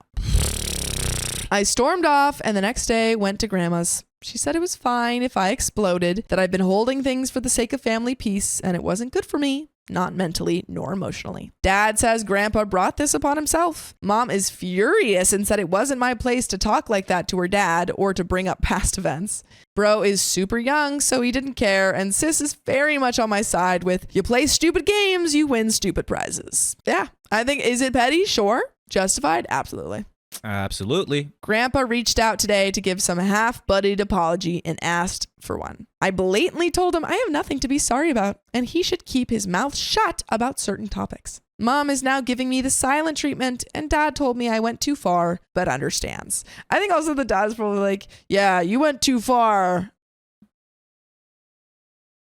I totally get that. What was that? Well, no, because he's like, okay, I can't wink well, but he's like, Do a I wink, think he's. do a wink again. Yeah, there you go. Yeah. There you go. But Yeah. I think he's trying to, smooth things out with OP's mom and try and not But get on her bad side. He but he's like, 100% "Oh, you're agrees fine." with OP. That's what I feel like. Yeah. Like, your grandpa He's like, sucks. your grandpa freaking sucks. The rest of the family is divided, and my uncle actually came to my house to discuss my lack of respect. I think this is one of the uncles that ditched grandma for dad because grandma was in a depressive state, and Yeah. uncle was Happens like, to the I don't kids. like this. So am I the a-hole for unloading like that and not apologizing? I think that you were holding in a lot of stuff and your grandpa was running his mouth. Again, it's never the best idea to unload in front of a big group of people when you could have a conversation one-on-one. But I don't think that you're necessarily, I think you're justified in your a-holishness. Justified. or pettiness. And again, I feel like this story, it's just a icky story Yeah. that maybe you've seen your grandma's like, it's okay. It's Yeah. okay. It's not You were okay. standing up for your grandma. Yeah. And your mom and your And your aunt mom and your aunt. who sided with your grandma. Which Yeah. is weird. Edit to add, thanks for responding. First of all, I have to clarify that mom does have a problem when it comes to the males in her family. She will justify anything they do, and it's terrible, which is probably because she has her father who's, acted terribly her whole childhood I and think it gotten also- away with it. Not to mention it again, but I think it stems from her mom who Yeah. got cheated on, and she was like, Let him back let in. him back in. Yeah. Yeah. She was actually getting better with therapy, but due to money issues, we can't afford it anymore. So there's that. I also want to explain the extent to this problem, and I'll do it with one single example. Grandpa is unapologetic about the cheating. He even denies it and has made up a whole story about him and how he and the affair partner met on the street, even if we all know the truth. And Mom, instead of telling me the truth, chose to keep this from me until I was around 10 years old and was angry that Grandma wouldn't come to my birthday. I don't know what happened. Mom made it seem like they broke up and Grandma went absolutely nuts for no reason. I asked Mom to sleep over at Grandma's, something that I still do to this day, and I asked her why she wouldn't come to my birthdays or any celebration. That's when she told me the story, and I was furious with everyone except her. From then on, all of my cousins and siblings know the truth. It either comes from their parents or myself, because I'm sick and tired of Grandpa getting away with this. But you won't get away with not joining us live every weekday at 3 p.m. PST on YouTube. You just have to tap our profile. Just tap it and we won't leave you. And there is another edit to add information. But do you have any final thoughts to the story? It seems like this is just like a huge thing that stems with this entire family. Just a lot of family secrets, and they're Yeah. trying to reckon with them. And I think half of the grandpa's kids are like, oh, well, we have to respect our elders and we have to respect our dad, even though he's shown disrespect to everyone in the family time and time again. It's just very gross, and I feel like maybe Mom might be a little upset at OP because Grandpa hasn't been called out. Yeah. We haven't heard anyone call out Grandpa No. just yet, or like anyone Except for stand OP. up. I think it's also somewhat generational. I 100%. think that, Yeah. OP is probably like, you know what, I'm going to call people out if they're acting badly, and the OP's parents and uncles and aunts and stuff are like, well, he's our dad, so, it doesn't matter if he did something What's in the bad. past is the past. Yeah. Like, no, he did. Someone called out Grandpa Mhm. for his crappy behavior Yeah. in the past and his scummy behavior. Yeah. Another edit to add. Yes, a fair partner left him when he ran out of money. She started going out with 3 different guys that I know of and convinced them to pay for rent, car insurance, health insurance, clothes, and several things from her family. Grandpa only came back when he landed a big job. He rented a place without anyone knowing, then called her and had her move in. He left Grandma and his kids, moved into the apartment with a fair partner, and she had to cut contact with the other guys. 6 years later, Grandpa found out she was sort of dating someone else. So she was freaking cheating. Karma, man. While he was working this well-paying job. She begged for him to stay with her and gave him her phone so he could be sure she wasn't doing anything. From then on, she's been nothing short of a housewife, except for the fact that they're not married because Grandpa never signed the papers Grandma sent. And after a certain time, Grandma just didn't care enough. I feel bad. I feel feel so bad so for bad Grandma. for this grandma. But that is the end of that That's the story. end of it? Oh, Oh, man, yeah. man. Unfortunately, that is the end. That's an icky taste in my mouth. I am glad that OP called out this grandpa because Me he too. freaking sucks. He's the worst. My manipulative mother-in-law blames us for not seeing her grandchildren, but it's her fault. Maybe if she was a better person, she could see her grandkids. Exactly. I, 43, and my husband, 43, met 18 years ago, married 14 years. While we were dating, I saw his mom exhibit behavior towards their family that made it clear she has no respect for anyone but herself. By the way, this comes from Stuck in Arkansas on the OK Storytime subreddit. I can't be too detailed, but she alienated her siblings to a degree that most of them have little to nothing to do with her. She stomped boundaries put in place by the older cousins of my husband that had kids when we were dating. I personally saw her laugh as she told one of them that she blatantly disregarded their rules for their infant. She would buy holiday gifts for kids whose family didn't celebrate holidays for religious reasons, while telling the parents in front of the kids their beliefs are wrong and she'll do as she likes. Nice. Great role model. This red flag behavior made me extremely wary of her. Years went by and my husband and I eloped. We didn't see any reason for a big wedding and didn't want to start our life together more broke. We called our parents the night before we got married and told them. My parents were congratulatory. But mother-in-law immediately started on why my husband shouldn't do it. She told him I'm lazy, selfish, inconsiderate, etc. Maybe you should look in a mirror. Yeah, maybe you're talking about yourself. She spent an hour trying to talk him out of marrying me. He told her she was being an a-hole and that he wasn't asking her permission. He just thought she'd be happy. Spoiler alert, we got married the next day. We didn't live near our families at the time, so all was well. Then we decided to start a family, and within a few months, I was pregnant with our first. We decided to move closer to home and ended up staying with mother-in-law the last 2 months of my pregnancy while finding and closing on our house. While living with her, she told me to be a stay-at-home mom. Don't go to work. Take care of our kids because they are more important than extra money. I actually am a stay-at-home mom, and guess who still calls me lazy? We had our first, and 2 weeks later moved into our new home. Why can't this woman just be herself? Yeah, Like, why OP we gotta like say cannot something? win. She's like, the mother-in-law's, be a stay-at-home mom, and she's like, okay, and she's like, you're doing it wrong. I was so ready to go. Yes, we were in her house, but this woman would come running in our room at all hours because the baby was crying, yelling, what's wrong? And give baby to grandma. Calm down, woman. It's time to nurse. She wanted me to stop trying to nurse our baby the first 2 weeks so she could feed her baby. And I was selfish for not cooperating. She wanted to take our fresh newborn to her office to show off. We weren't even taking the baby to the grocery store. After we moved, she never came over. We lived 30 minutes from her house and 2 hours from my parents, and they visited every weekend. We had to go to her. About 6 to 8 months after we moved in, mother-in-law moved 5 hours away. All right, good. We made a few trips to see her, and she came to visit for a couple of hours for the baby's first birthday. My parents came and helped set up for the party, then helped us break down the party. Shortly after, we found out we were having baby number 2. Mother-in-law showed up for the baby shower, then left after an hour, even though 1 was at the party. When 2 was born, there were health issues and 2 was in the ICU for 20 days. She came to see him for 2 days, then went back home while my parents got a hotel and took care of 1 for us so we could stay at the hospital as much as possible. I think she came back once more before Christmas that year. She doesn't care about these kids. Yeah, no.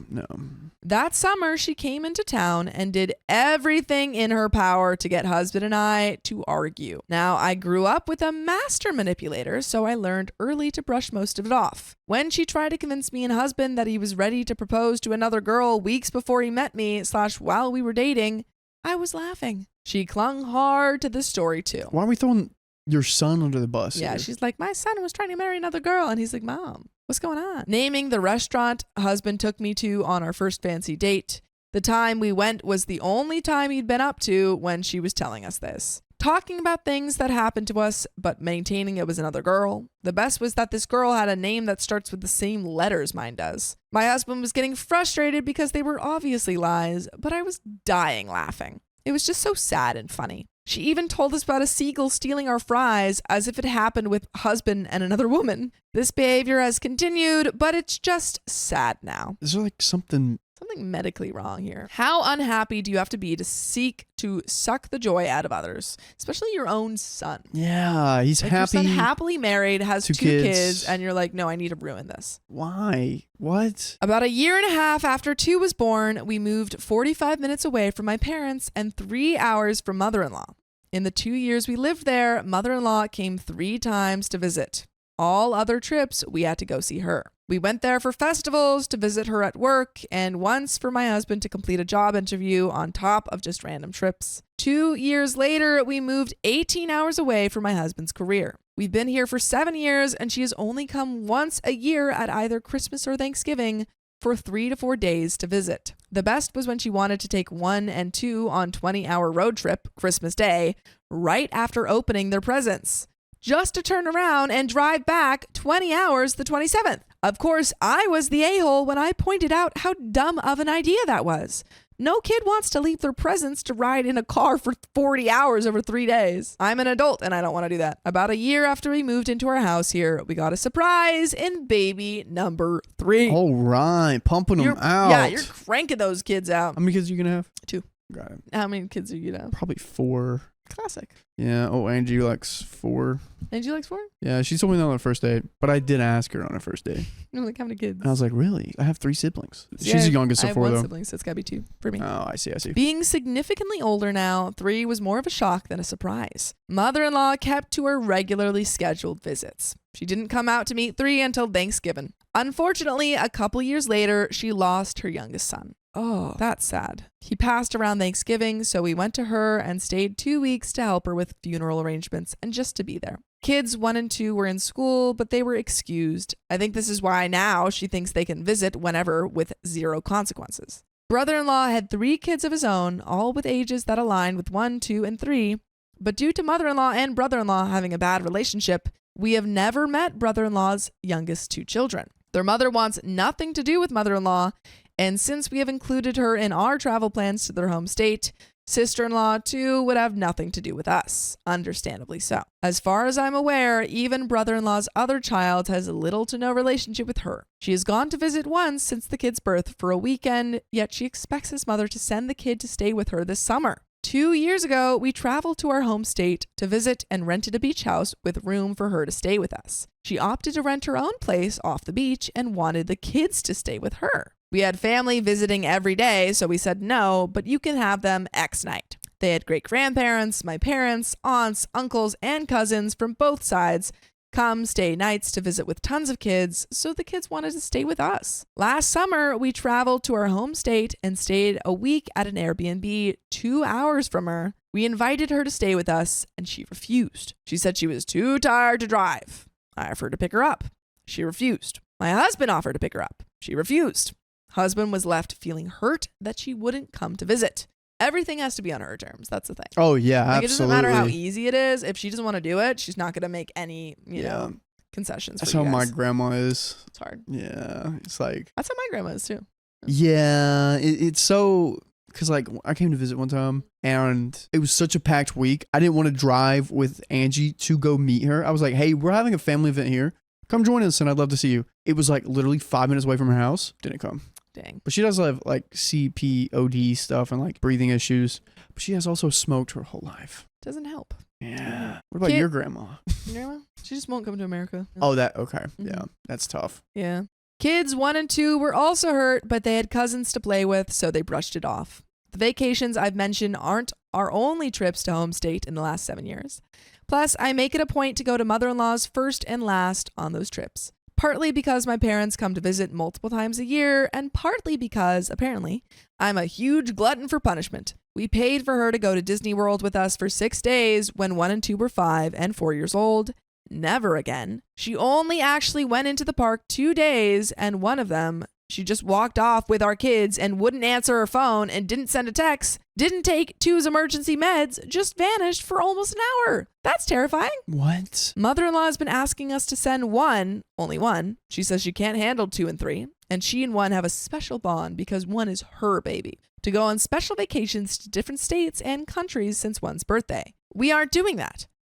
1, these kids are the 3 musketeers, all for 1 and 1 for all. And B, we haven't felt comfortable with interstate travel until now due to many factors, but primarily their ages, and 2 has ongoing health concerns from his birth trauma. Out of the country trips without us just aren't happening until they're adults. All this, that's just backstory. We have ongoing current drama. My parents retired in the last 3 years and have rented a home near us and have been here the last year to help us as we prepare to move. Yes, again, for my husband's career. They had to return home for a visit to help with my grandparents, and since they were leaving at the beginning of summer vacation, we agreed to send the kids back with them. We called mother-in-law and told her, and at first she was super excited. Yay! We called to let her know the dates they would be there and arranged a week to stay with her. When we called again to let her know they had left and would be in her home state the next day, 18-hour drive, she was upset 1, 2, and 3 would be with my parents a whole 24 hours longer than her because they're better than you. Yeah. Then she told us that she had taken extra days off and planned to keep them longer, and when we told her that won't work because others have taken time off to see the kids, she decided we are keeping her kids from her. Excuse me, ma'am, but were you there in the Did you 9 birth months? Actually, 9 times 3 is 27. Were you there in the 27 months of carrying these children? Did you birth any of them? No. I don't think so. Nope. So technically, these are not your kids. Yeah. Technically, and also just like in all realities, these Yeah. aren't your kids Yeah. and you have no claim over them. And if OP and her partner say, hey, they're going to see other people and you can see them these days, then you got to listen to that. That's right. Mm-hmm. She has been told numerous times she can come here to visit anytime she wants. We have a bedroom for her and everything. She says we can come visit her more. Husband tells her he gets 3 weeks of vacation to her 6. She can spend her money and time however she wants. But if she chooses to go elsewhere, we are not responsible for her not seeing the kids. She has a 2-week abroad vacay scheduled this summer. Again, she says we can come there those 3 weeks. The kids live here. The kids' lives are here. They have school, activities, friends. Kid 2 is missing weeks of necessary PT and OT. He can't miss much more without backsliding. We finally had to explain to her that her expectations just aren't realistic. We won't ever be sending our kids to stay with her the whole summer, her latest demand. She is, however, welcome to come visit during the summer. Bear in mind, all of this is stemming from us refusing to let her keep the kids extra because another family member rearranged their schedule to spend time with them. This family member loses hundreds of dollars each client they cancel and fits 3 to 6 clients in a day. So no, mother-in-law, I don't feel comfortable asking them to suck it up for a last-minute schedule change you didn't run by anyone else. Her actual request, by the way. Also, she's mad because I decided to fly to home state to surprise the kids, and now she can't bully my mom into giving in to her. Nice. I feel like I have been very accommodating. I try to include her as much as possible. I call her after every big milestone. I send pictures of the kids, and when one got a cell phone, we told mother-in-law to text and call anytime outside of school hours and bedtimes. She never called and only texted 3 to 4 times. She's only been to 3 birthday parties total out of their combined 24, even when we live 2 hours away. I told my husband I refuse to feel guilty because she doesn't see the kids as often as she thinks she could. I'm done always reaching out and being the one making an effort. My phone rings and receives texts. The interstate goes both directions. There are flights at the airport daily, and she can always Huck Finn it up the river if nothing else. But I'm done. He is so disappointed with her and angry that she has decided to be so difficult over an issue that's her own doing. But you know what's not difficult? What's that, Sophia? Joining us live every weekday at 3 p.m. PST on YouTube, Facebook, and TikTok. It's the easiest thing. Yeah, all you gotta do is tap on her profile. Tap it. And there is a little bit left to the story, but Seems your mom's like just making problems. Making problems. Wants to keep this victim mindset. You never include me in anything. You guys are always excluding. It's like, oh well. What are we You doing don't here? need her. I noticed she only wants them around when it's convenient to her and makes her look good. Yeah. Because earlier she wanted to bring the baby to her office to show off everyone. Mm-hmm. She's like, look at this baby I have. And they shut that down really quick. I don't know if she tried to do more things like that, but Yeah. maybe. It's not looking good. But I think, yeah, keep your boundaries in place. They aren't bad at all. Like, those are very fair boundaries to have. She took 2 summers ago to visit her niece and her baby, but only came here for 4 days at Thanksgiving. Last year, she drove out 2 days before Christmas and left the day after Christmas after dodging our summer trip home. Yet we're somehow responsible for her not seeing the kids more often. The lack of logic confounds me. And while this isn't an Am I the A-hole post, I can't help wondering if I am an a-hole because I'm not at all sad she comes to visit as rarely as she has. And I'm kind of hoping she punishes us by not coming to visit this year. After all, she's getting her time with the kids out of the way early, right? Yeah. And that is the end of that story. It makes sense you don't have any more emotions with this because you gave her so many chances, so many opportunities. So many opportunities, and she just doesn't want to take them. Yeah, yeah. So you can't feel bad for someone. No, if they're going to make their own trouble, they don't have to sit in it with them. Yeah, exactly. That's the end of that story. Woo! My grandmother tried to take advantage of my father's disability, but it never worked in her favor. You couldn't even do it right. So the important people in this story: grandmother, E.G., grandfather, G, father, F, aunt, A. Also, by disability in this story, I'm talking about disability insurance. The setting is Arkansas and Oregon. Ooh. And by the way, this comes from User Historical Essay 695, and you can submit your stories on the r/OK Storytime subreddit. So, the story.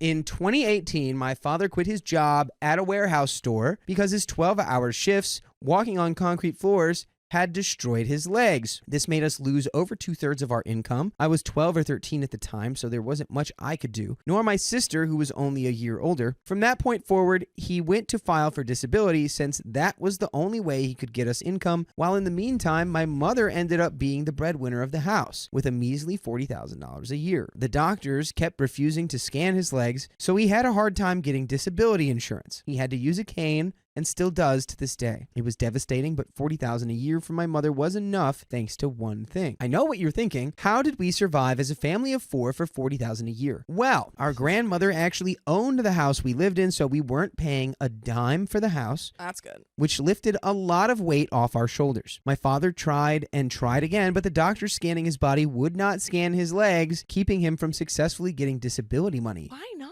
I don't know. That's I like, don't get that. again, this is like the craziest thing to me that I've just recently been made aware of, that like you can't just like walk in and be like, do this thing. No, because you have to get a specialist. Like the doctor has to refer you to a specialist, and it's like if you don't have the referral, you can't get that. Yeah, and which even is then they can be like, crazy. no, It's no. insane to me. no, I don't think so. And there's just nothing you can do about it.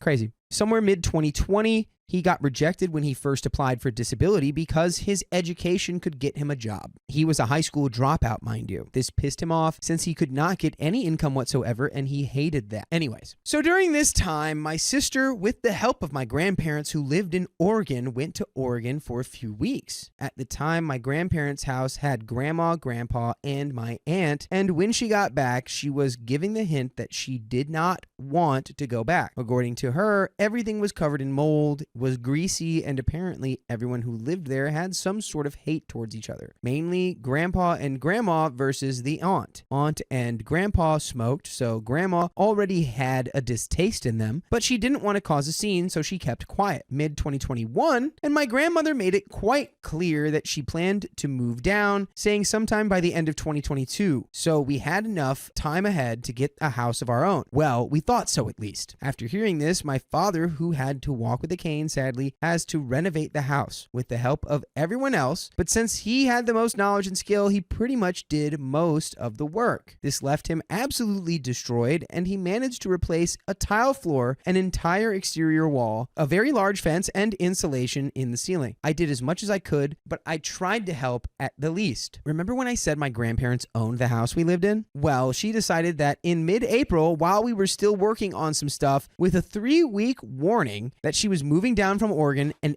everything Whoa. better be gone. Whoa, wait. So the grandmother who had given them this house is just like, okay, bye. Yeah, she goes, bye, you have 3 weeks. I'm coming down from Oregon. Bye. You and your kids better be out of the house. Bye. 3 weeks. 21 days. Bye. 21 days. Get out. Bye. Villain.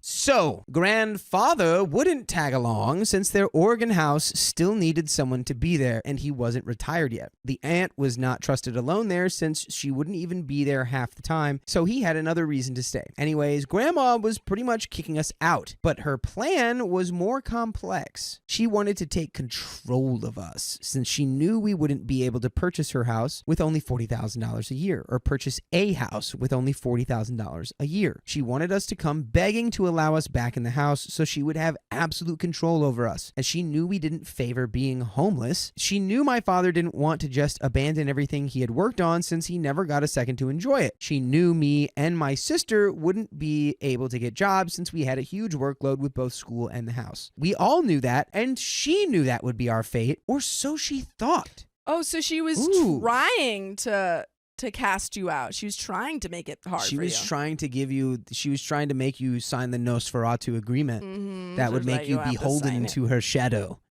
You're in the shadow of the Nosferatu. You do not wake, you do not sleep. You only act as a puppet for the Nosferatu man. Yeah, you think that you're signing like a real estate agreement with your grandma, but it's actually divorce paper.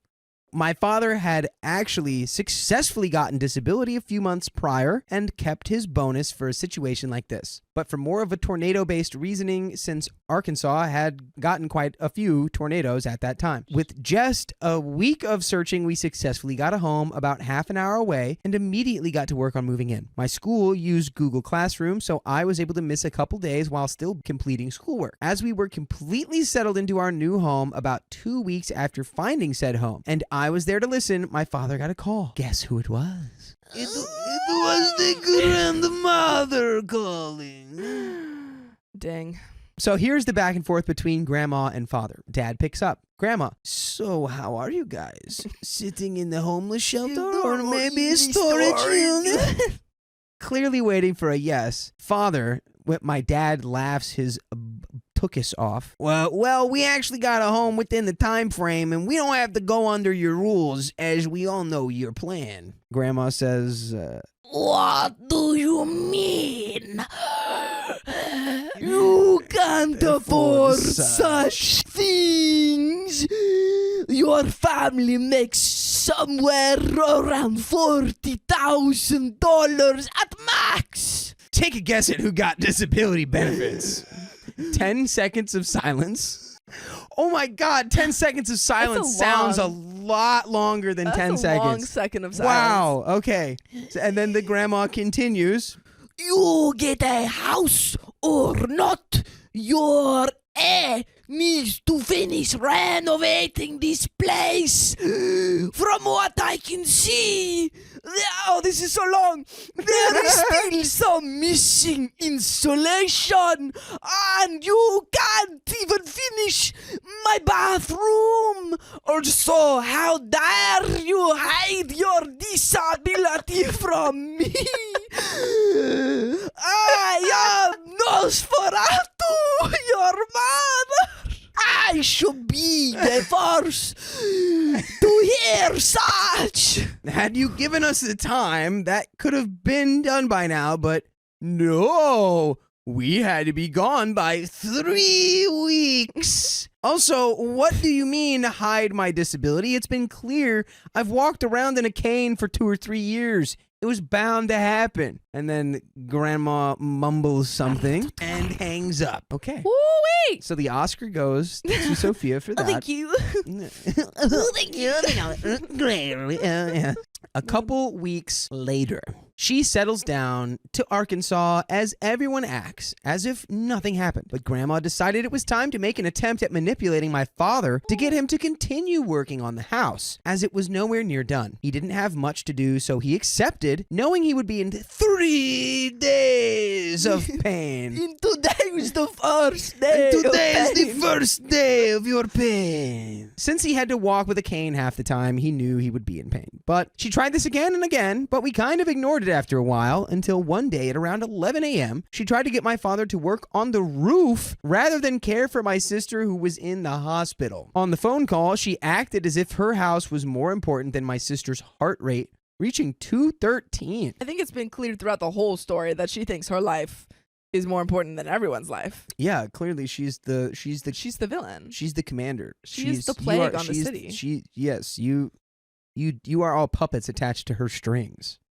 Did y'all not get the memo on that? Yeah, did you not receive the memo? It was supposed to be sent out. Yeah. So he then explained the situation thoroughly so she knew what was going on with my sister, but she decided her own life was more important than hers and tried to brush the situation off. The conversation ended badly, but she was digging herself a hole, not us. She really wanted to go back to Oregon at that point. After the small argument with her, Grandpa called my father up with the sake of not getting divorced from Grandma, that he was removed from the will, clearly not knowing the full story. This was one of Grandma's plans to get us to beg again, but they didn't really have much, as it didn't really affect us. Now, yes, they still had the house in Oregon and did not plan to sell it anytime soon, but she had already bought down some heavy stuff like her tractor. Yo, you flew the tractor down? I need the important stuff like the tractor. Wow.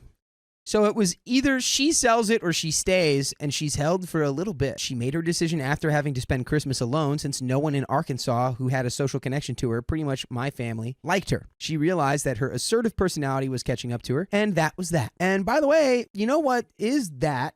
What's that? All of that. What's that? And more. What? The full episodes with stories like this that you can listen to at your heart's desire. All you got to do is go to Spotify, Apple Podcasts, wherever you consume podcasts, and search OK Storytime. That's all it takes. That's all it takes. And then you are in it.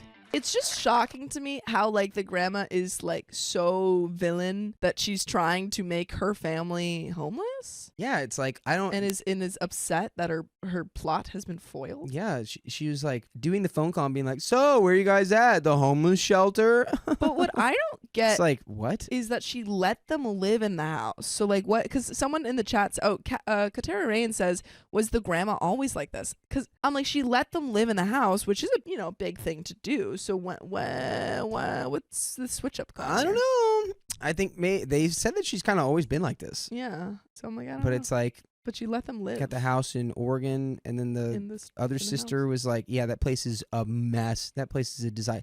That place is looking like Count Orlok's first house, Yeah. secluded in the shadow of the And mountain. also kind of his second house. And yeah, low key, the second house was not any better than the first Yeah. house. We soon heard that the aunt was kicked out after Grandma returned to Oregon, and we believe it was because Grandma had to yell at someone, and we weren't there to get yelled at. She ended up getting an apartment, but she didn't talk to them anymore, as far as I'm aware. And that is as far as it's gotten so far. In the meantime, I started 11th grade as a 15-year-old last fall, and currently going to finish it up soon. Grandma is coming back down to Arkansas this spring break, so I will update if there's enough crap going on, as I'm sure she's going to try to do something. I hope I don't jinx myself saying that. Also, I'm not on Reddit too often, so don't expect responses from every comment. Wait, either. okay. And You've that is been the end of 15 that the whole story. story? And also you're going into your junior year of high school at 15? Yeah, 15, smart cookie, That's crazy. advanced grades. That cray. This could be someone who we've talked about in other stories. Ooh. So we've talked about some stories about like, Smart oh, cookies. my kid's going to get sent forward. Should they, shouldn't they? Classic. Maybe. Classic story. Maybe. My ungrateful grandmother disregards hygiene, so we kicked her out. Stinky lady. Ooh, stinky lady got to hit the curb. Sorry, stinky lady. And trigger warning for hoarding and unsanitary conditions. Oh, boy. My grandmother is, shall we say, a stubborn person. Normally, the stubbornness would manifest itself as wanting to cook a meal a certain way, even if she isn't the one cooking, or simply not backing down about a disagreement until she hears you say she's right and you're wrong. Aggravating stuff, but for the most part, we get along because I saw her in small doses. By the way, this comes from Found Carcosa, and you can share your stories on the OK Storytime subreddit. I'm also her only grandchild, so she was thrilled whenever I would come visit, and that largely outweighed any clashing we had. I got the sense it was also because she felt determined to have a good relationship with me after screwing things up with my mom, her daughter. Long story there, and it's not mine to tell, but she went no contact with my gran in high school and only reconnected with her after I was born. But things always remained tense between them. Anyways, things began when my grandmother's lease went up and she didn't want to renew it, so she moved out of her apartment and in with us. This was not an arrangement any of us were looking forward to, mainly because my parents have been trying to move out of our house since they bought it 2 decades prior, and also we all knew prolonged exposure to my gran without a way to escape would cause problems. There are just some people who need an escape route. You need an escape path Yeah. away from them. It's like you can talk to them in small bursts, but if you're with them all the time, it's like, I need to get back to my dirt and go to sleep.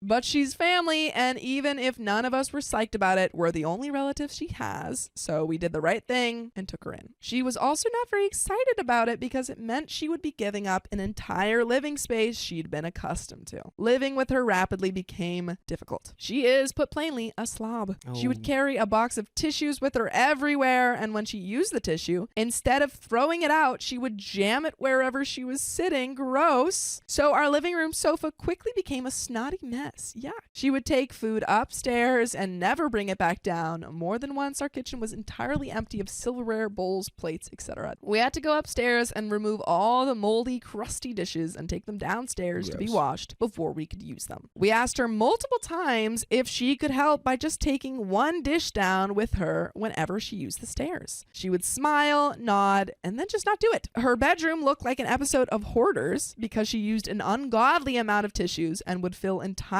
trash bags with them. How much snot is this person She got a producing? snotty nose. Is she even producing anything out of it? It's just like a Pavlovian response. Yeah. She's just throws it Guess away. so. And that's not even counting the endless magazine subscriptions. She would also drink excessively. I used to run out to the store and get her favorite bottle of wine at her request, and she quickly graduated to drinking an entire large bottle in 1, sometimes 2 days. It got to the point that my parents and I had a mini intervention and told her point blank that we would not get her anymore. She started getting it delivered to the house online.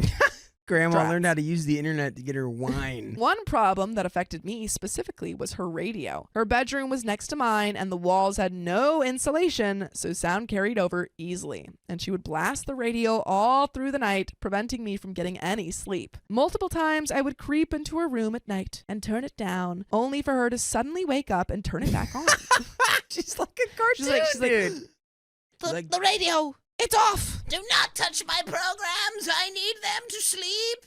Whenever I confronted her about it, she would get angry and say I should accommodate her being hard of hearing and that I need to compromise, as if waiting until 2 a.m. to try to turn it down wasn't compromise enough. I bought her headphones as well as a special pillow with a speaker inside it so that she could better hear the radio without needing to turn it up so loud. She never even opened the box. The spoiled food problem eventually got so bad that there was a permanent smell. Ooh. And when she found bugs in her room, she freaked out and blamed it on the house, which Yep. was a face lie Yep. because my dad had gutted and remodeled the entire house with his bare hands. It was bought originally as a fixer-upper, hence why they were planning on selling it. Also, literal piles of rotting food tend to attract insects. Who knew? She had eventually developed pneumonia and also blamed that on the house, even though by this point she wasn't leaving her room and hadn't bathed once. Ooh, in the 6 months she's been living with us. At that point, that is a medical thing, and you should take her. To get help. She needs help. That's really bad. Yeah. That is a medical thing, and she needs help. Yeah, that's beyond your ability to care for. No.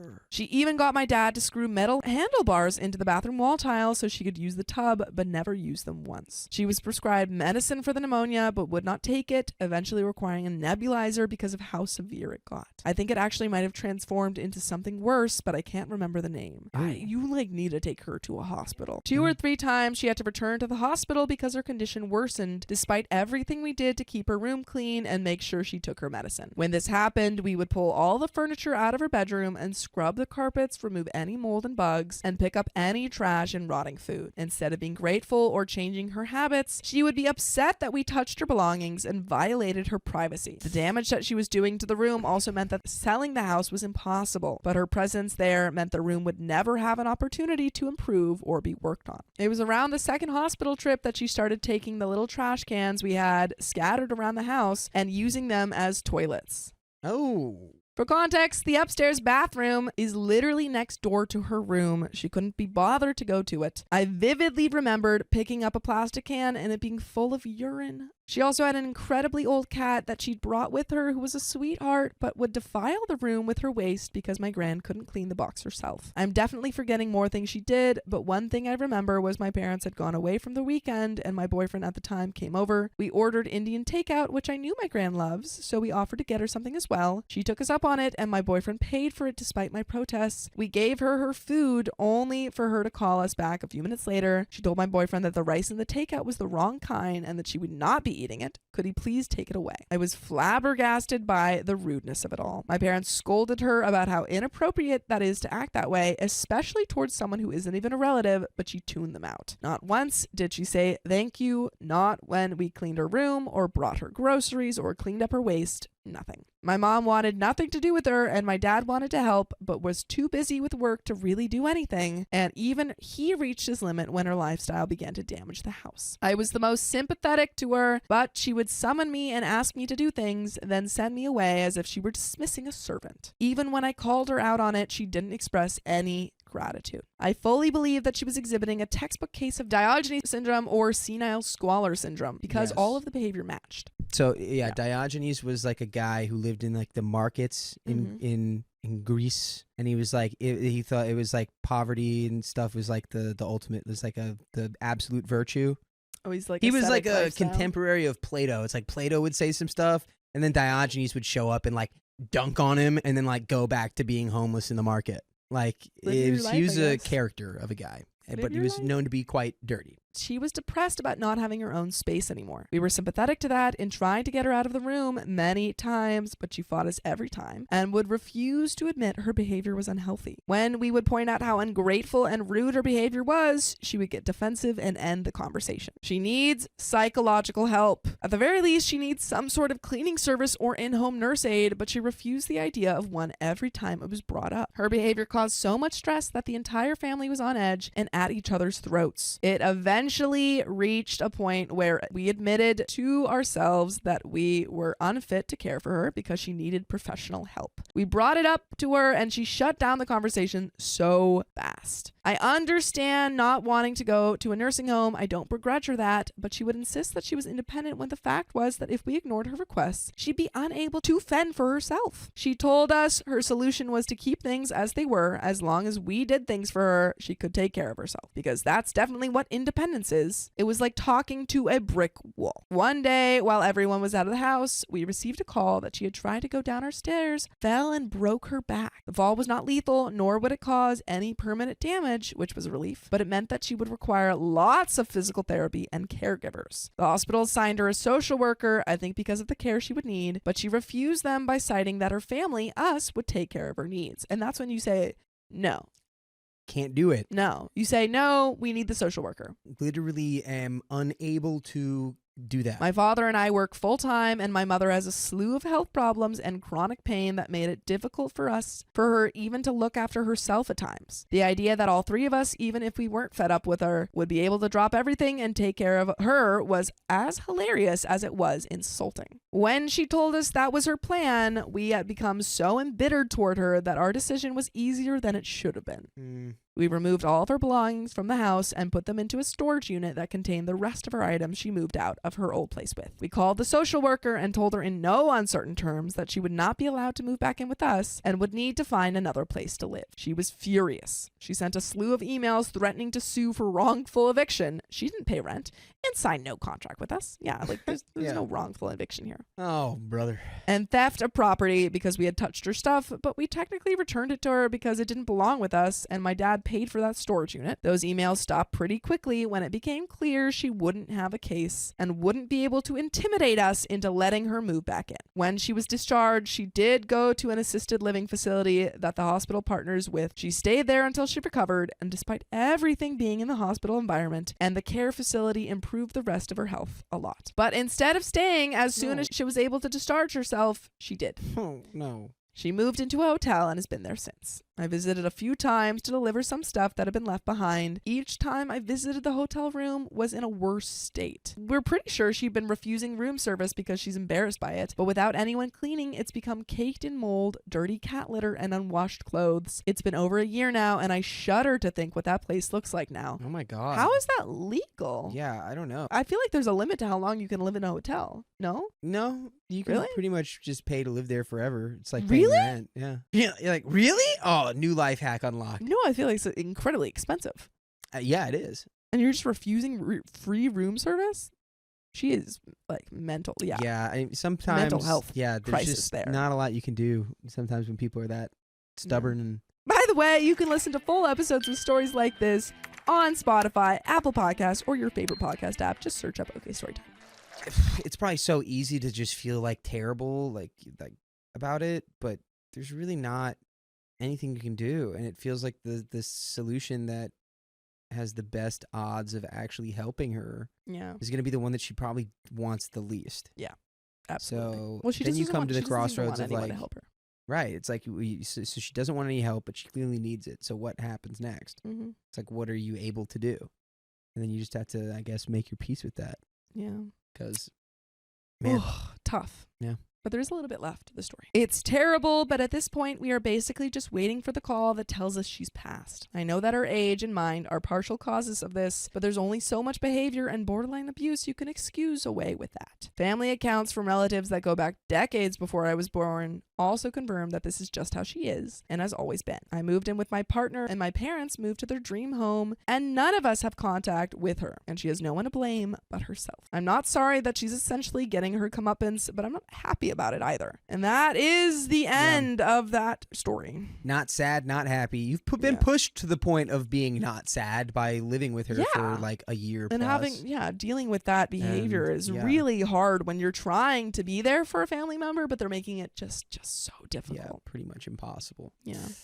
My uncle is draining my oblivious grandfather's bank account, so I rescued him. Here comes OP to the rescue. Woo! Background. My maternal grandfather had 2 children. My mom and my uncle. Grandma passed away 30 plus years ago. Mom passed away 3 years ago. Wow. Up until last year, Grandpa lived with my substance-involved uncle in an apartment in a suburb of my city. By the way, this comes from Julia X 1984 on the OK Storytime subreddit. So when my uncle passed out while standing up and hurt his hip so badly he had to go to the hospital for surgery and rehab almost 2 years ago, my siblings and I realized just how bad Grandpa's living conditions in that cesspool of an apartment were. The heavily bloodstained bed sheets alone would be enough to make you barf. Whoa. Dang, what the? It took me a whoa. few months due to my own living situation, but I was able to move Grandpa in with me last year. We had to strip him down and change him into brand new clothes without letting them touch any surface, have him walk barefoot to the car, and bring nothing with him but his walker, wallet, phone charger, and glasses case. So far, it appears we avoided bringing any bed bugs along. My uncle didn't want me to, of course, but what was he gonna do? Any complaint or call he tried to make would result in someone from some agency seeing his apartment and him getting evicted at best and arrested at worst. Grandpa was in such bad shape, I was 100% positive all I could do was let him spend his last few days or weeks in a clean, pleasant environment. Instead, he went from a size medium to a size extra large, celebrated his 100th birthday, and is going strong still. At my uncle's, he always claimed he wasn't hungry, but now that no one was telling him they couldn't afford food, he had 100% normal appetite, mostly for pudding, but he's under doctor's orders to eat whatever he wants. I bought him a bed, mattress, clothes, 2 whole wardrobes when he gained weight from actually being able to eat, things to store them in, a comfy chair, and a table. He's still using the Android I got him a few weeks after Mom passed away since he couldn't borrow hers anymore. He can never remember how to text or make calls, but he can answer calls and loves to surf the web. It's on my plan and I pay the whole bill. The cable and internet had been shut off at the apartment for months, so I'd upgraded to an unlimited data plan and it had been his only source of entertainment there. I don't take any money from him for utilities or other household expenses. My roommate allowed him to use a mini fridge, nightstand, and 2 lamps that he's not using. My brother brought him a TV and brought over an entertainment center from his garage to display it. The grandkids and great-grandkids are able to come visit him. No one but me could bear to set foot in the filthy apartment even before we realized how severe the conditions were. No way we could subject children to it. We've had 2 big parties for his 100th birthday and Father's Day. We have 4 cats here whom he loves to receive visits from throughout the day. I registered him to vote at this address and ordered him a mail-in ballot every primary and general election. Whoa! I was able to get him set up with the VA's home care program, so VA doctors come give him checkups, give him vaccines, draw his blood for testing, etc. Here at home, something my uncle never could have done even if he had the energy to be aware of it, because he couldn't let medical personnel see the filth he was living in there. A social worker came to meet with him and got his wishes regarding care and end of life on the record. They have a home health aide come 3 times a week to do bathing, shaving, etc., and connected us with a podiatrist who makes house calls for the elderly for nail care. Yes, old people's nails really are incredibly thick and stiff and can't just be clipped the way we do to ours, but I digress. In short, his life and health are a million times better and happier here. Man, oh man, what a switch, what a turnaround. Duchess Cassandra says WOP. It seems like the uncle was not caring for the grandfather 0%. at all. Like actively not At caring all. is what I would say. And so thank God OP kind of stepped in there, because it Yeah. seems like, the grandpa wasn't eating. OP said because he thought that they couldn't afford it. Yeah. So this is great. It's terrible. It's terrible. Yeah. My sister, a medical assistant, regularly texts me thanking me for taking him in so he wouldn't end up in the nursing home she sees on the job. It was around Father's Day this year that my dad voiced what I'd been feeling for a while, but never said aloud or let myself fully consciously think, that I saved his life. Story. My uncle handed over Grandpa's debit card when we moved him out. He must have known I would just apply for a new one for him if he didn't. I'd snagged a bank statement from the apartment in the weeks leading up to moving him out, so I had Grandpa's account number, and Grandpa knows his own social security number, thank goodness, or I wouldn't be able to refill his prescriptions by phone. So with his consent and participation, I set up mobile banking for his account on my phone for monitoring his balance and when he gets his social security and war pension deposits. Most expenses are paying for meds online. Instacart orders, and $300 a month to a debt collector because, of course, he just gave my mom his credit card a few years before she literally drank herself to unaliving, and no one was making payments on it for years. We got this letter about that not long after I filed his change of address. That debt was in his name, and I didn't want to deal with the headache of them continuing to come after him while he was alive or after he passed away, so I set up a monthly payment plan online. It'll be paid off in 3 more months. Great. OP is really on top of everything. OP should have been the one on top of this from the beginning. very beginning. My uncle had also let Grandpa's medical bills go unpaid for a while and had eventually signed him up for a tiny monthly payment plan for that because paying it all at once would have meant less money for my uncle to take at the time. I paid off the balance all at once. Naturally, my uncle took all his money when Grandpa lived with him. The first month after we moved him out, my uncle tried to tell me Grandpa still owed him half the rent every month because his name was on the lease. I believed him, but called the manager at the number listed in their lobby and asked when their lease was up and shared the story of how I had to move him out because my uncle could no longer care for him. The manager was confused. Grandpa's name wasn't on the lease, only my uncle's. Good thing we fact-checked that. Yes, and that's a rock fact. And that's a rock freaking fact. Right there. You don't say. My uncle never responded to my text, mocking him for such a lie. But just because Grandpa was out from under his roof didn't mean the request for money stopped. For one, my uncle had already entered Grandpa's debit card into the Grubhub app on his phone.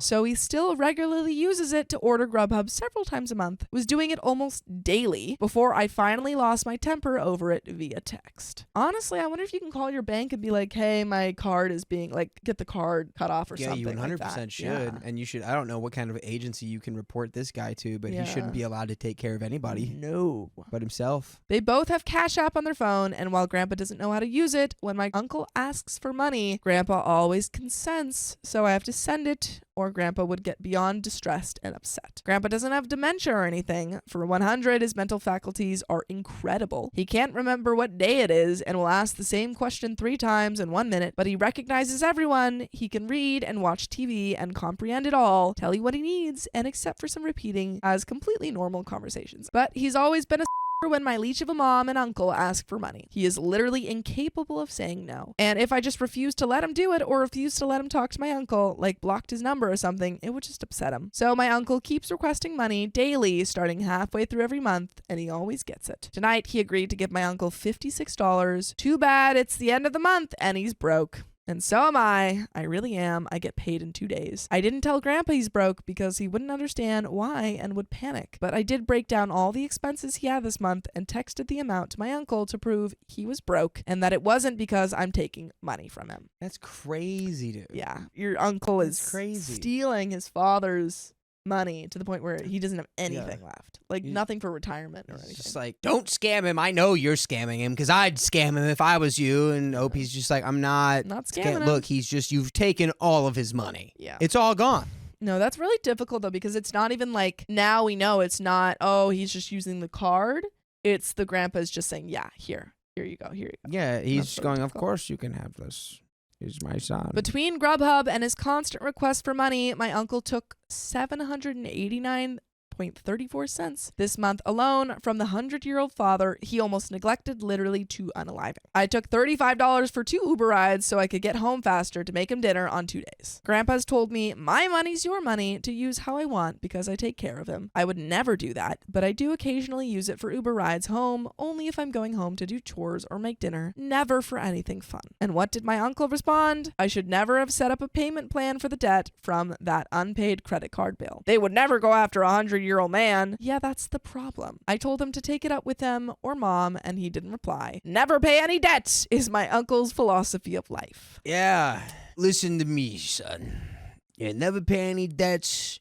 And nothing will ever happen to you. Exploit the closest people to you in your life. And then put all the debts on them and everything's fine. And then once they live to 100 and they shuffle off their mortal coil, it's all just poof, fairy dust. There's no more debt. And you've gotten free money. When an electric bill came when he was in the hospital, he told me to just send them $50 so they won't turn the lights off. I paid the whole $200 plus balance from Grandpa's card because I didn't trust it worked that way. And the thought of Grandpa being alone in the apartment when the power went out bothered me more than him having less money in his account for my uncle to take. By the way, you won't have less stories to hear if you go listen to full episodes with stories like this. Just go to Spotify, Apple Podcasts, or your favorite podcast app and search up OK Storytime. That's right. You And can there- basically just look us up anywhere. Anywhere. But there is a little bit more to the story, which seems pretty positive overall. I mean, kind of from the beginning, but OP turned it around. You've pivoted, into good territory here.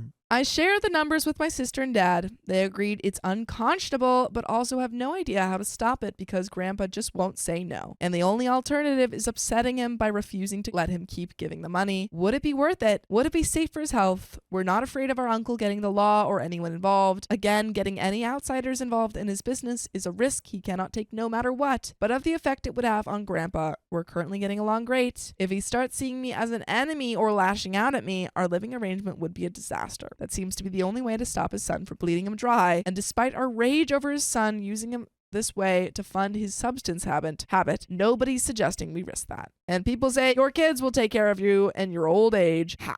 I think definitely report him to some kind of agency Yeah. that can keep Yeah, track of stop his him. abuse. I don't Because know. it's kind of this elder abuse. Yeah, maybe There was Nicole H some- says you could always subtly block him on the phone so he just doesn't get those texts. Oh, he'd figure it out, and then Yeah. he'd say, "Who knows?" But I don't know. I don't think there's any convincing the grandpa at 100. Yeah, that's 100 tricky. years old, not going to change. No. Not going to change his ways. My grandmother thinks she could control my life, but I'm 27 years old. She's your grandma. Listen to her. Hey, what grandma says goes, all right? Yeah. End of story. Respect your elders. All right, we're going to go to the next one. I side with grandma. So to start off, I, 27 female, have lived with my gran, 77 female, all of my life. She raised my older brother and I, and for that, I am eternally grateful. However, even though I love her, I have to admit that my gran has always been extremely entitled, controlling, and even manipulative, mostly regarding my life in particular. And by the way, this comes from user White Wolf Dreamer, and if you want to submit your own stories, go to the r/OK Storytime subreddit. So, I still live at home, and I act as her caretaker, as well as helping out my autistic brother. And because someone has made the accusation before, no, that doesn't mean I'm just mooching off of her. I actually take care of her. I cook her meals, I clean up for her, I help her bathe, I do her hair, and help her get dressed. I help her get to the bathroom and clean up after. I help her sort out her meds, I run errands, and I do the shopping. As I'm the only one who can drive, I help her get to her appointments, I push her wheelchair whenever she needs it, and I do anything and everything else that she needs. I have been doing most of these things since I was still in high school. Yes, she pays for everything, but that's only because she hasn't allowed me to get a job in almost 8 years. Always telling me things like, oh, what if you were at work, but I really needed you, among other things. Even when I did have a job, she took all but a fraction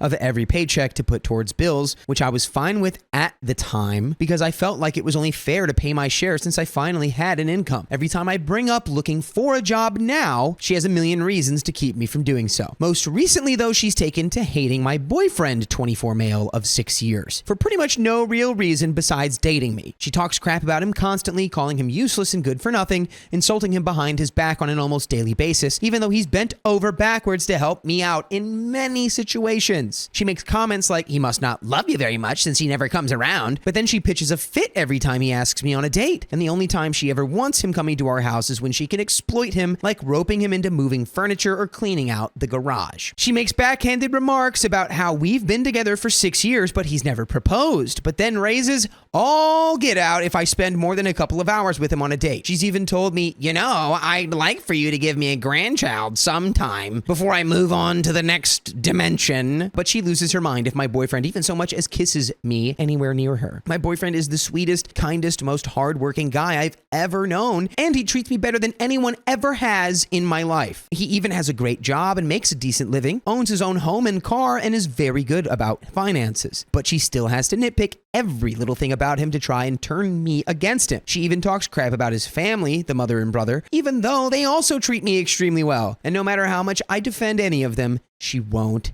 stop. This is like, to me, it's a reading of either one or two things. Like, grandma's getting some like early onset, like Alzheimer's, dementia type stuff. She's getting a little nasty. Or your grandma is just been manipulating you for so long that she can't stand the thought of Letting losing you Yeah. to your own I independence. was gonna say that's probably the second option, because the grandma, other than like with OP taking care of her with all those other needs, but she seems fine other than that. Yeah. It seems like the grandma just has you around and knows you're gonna stay around because you don't want to leave. I know you want to leave, but you haven't done it yet, and so she's just has you wrapped around her finger. Is that the way? Right, yeah. I think it's time to free yourself and just move on and be the person you want to be. This kind of came to a head the other night. For context, we've just been informed by our landlord that come June 2023, he's selling the house we're renting. So unless we can come up with $30K and buy it from him, we'll have to move. That's a whole different can of worms in and of itself. But what floored me was that a few nights ago, she went from insulting my boyfriend's hair to maybe we should move 2 states away so you can get away from him, in the same breath. And no, she wasn't joking.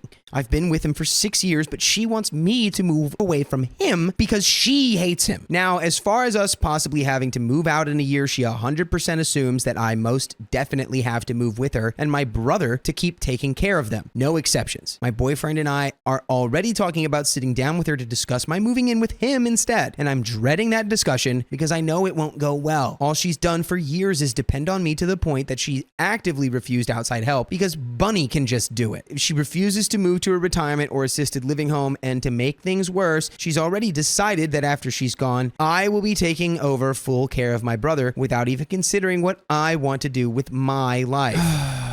This It's is such a exhausting. hard position to be forced into. I kind of You know? get that feeling. The forced caretaker position. It's Yeah, like, and now if you want your own life, you're a terrible person. Yeah. It's not Like, fair. If you leave, you're a monster, and if you do anything that you want to do, you're a monster. And I wouldn't have that conversation with your boyfriend there, because she's going to spin it and use your boyfriend as the scapegoat. You have to do it for yourself. I don't know. I think I might want the backup, and I think This he is- can if she starts berating him, then Yeah. he can be right there to back himself up. I guess, but I was gonna say this is a conversation for OP to have with her grandma. This is between them. That's where the boundaries being set for sure Yeah. between them. And I think that's then like, okay, if she doesn't want to agree, then bring your boyfriend and be like, hey, this is what's gonna happen. Yeah. I just know she's going to go postal and lay on a massive guilt trip when I finally tell her I want to move out entirely. But I want to get on with my own life. I'm tired of my grand thinking she's entitled to my life. I'm sorry I don't have a conclusion for this right now. I'll try to post an update when we finally talk to her. Any advice for that conversation is welcome. I'll need all the help I can get. And we do have an update. I've come to the decision that I'm moving out by the end of summer at the very latest. I haven't told Gran yet, but I will sometime in the next couple of weeks after I've made a few more preparations. My boyfriend and his family are behind me no matter what she says or does, and I'm fully prepared to dispute any guilt trip she might throw at me over my decision. I wanted to say thank you to the people who left supportive comments and advice on my original post. I can't even express how good it feels to have so many people on my side. If any of you are reading this, please know that I'm taking your advice to heart and doing what I can to be prepared for the move. I'll make another comment after I've finally told Gran if anyone's interested. Wish me luck. Edit, wanted to add, one thing I'm most worried about regarding moving out is what my Gran will want to do about my dog. Her name is on his vet record because she made me give them her name instead of mine when we first got him. She buys his food and pays for his basic care, like the yearly shots and flea treatments, only because, as I said in my original post, I'm not allowed to work, so I have no money. When we got him, she insisted that he was my dog, and she continued calling him my dog.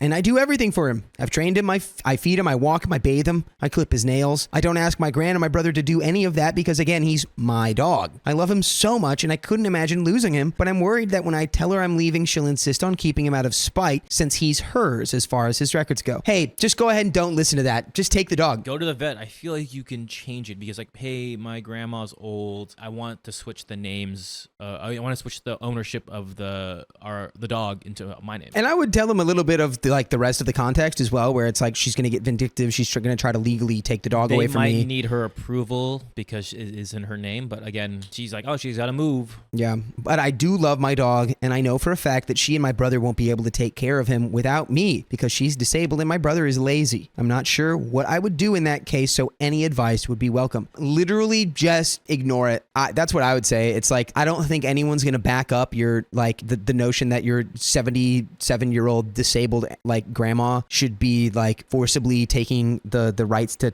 care for the dog away from you because she can't do it. She can't take care of herself. So yeah, I think no one's gonna press you on that matter. But again, you gotta talk to grandma first. All right, we have another update. Hello, friends. I wanted to stop in. Small update on my situation. My boyfriend and I have decided to talk to Gran on the 25th. I've been cleaning, organizing, and packing up my things to the best of my ability without alerting my Gran or brother. And I've located and secured all of my important legal documents. A solid plan has been made for Gran to make payments to own the house, so she and my brother won't have to move after all. We've decided to tell her before the contract is finalized so she won't be able to use it to keep me in the house. I'm incredibly nervous about telling her, but I'll be glad to get it done. I'll come back with the results after then. Wish me luck. Thank you all again for all your support. It means the world to me. And yes, the securing of the documents, very important. We've got another update. Hello, friends. An update on the situation. My boyfriend and I finally told Gran that I'm ready to move out, and she was, quite surprisingly, rather okay with it. Oh. Whoa! Ooh, what a twist! She's been testing you, and wow, she's been testing you this entire time. Is this maybe a little reverse psychology? I don't know, but she's been like, "Oh, I've been waiting for you to say this. I've been waiting for this day. Yeah, for the last 9 years. You finally passed the test. You did it." She did start off with the expected, "Why do you want to leave? And what am I supposed to do?" questions, and sprinkled in some things about still needing help with certain tasks. But in the end, she admitted she figured it would happen eventually, and that she can't stop me. She didn't even argue about wanting to keep my dog and admitted he'd be too much for her and my brother to handle. We did offer to help her find a cat or a smaller dog to keep her company, something that she and my brother could take care of more easily than a 40-pound bag of energized muscle. Because she was so amicable about it, I told her that I'm willing to stick around long enough to help make sure that her rent-to-own contract with the landlord goes through all right. She signs it on the 30th, but I won't be co-signing since I won't be living here. And she's admitted that my brother needs to learn to start taking care of himself and doing normal housework, so she's going to start looking into services to help him with that, as well as a better home care service, so Gran will still have a bit of help when I'm gone. Her only stipulation was that she wants my boyfriend and I to be married before I move in with him.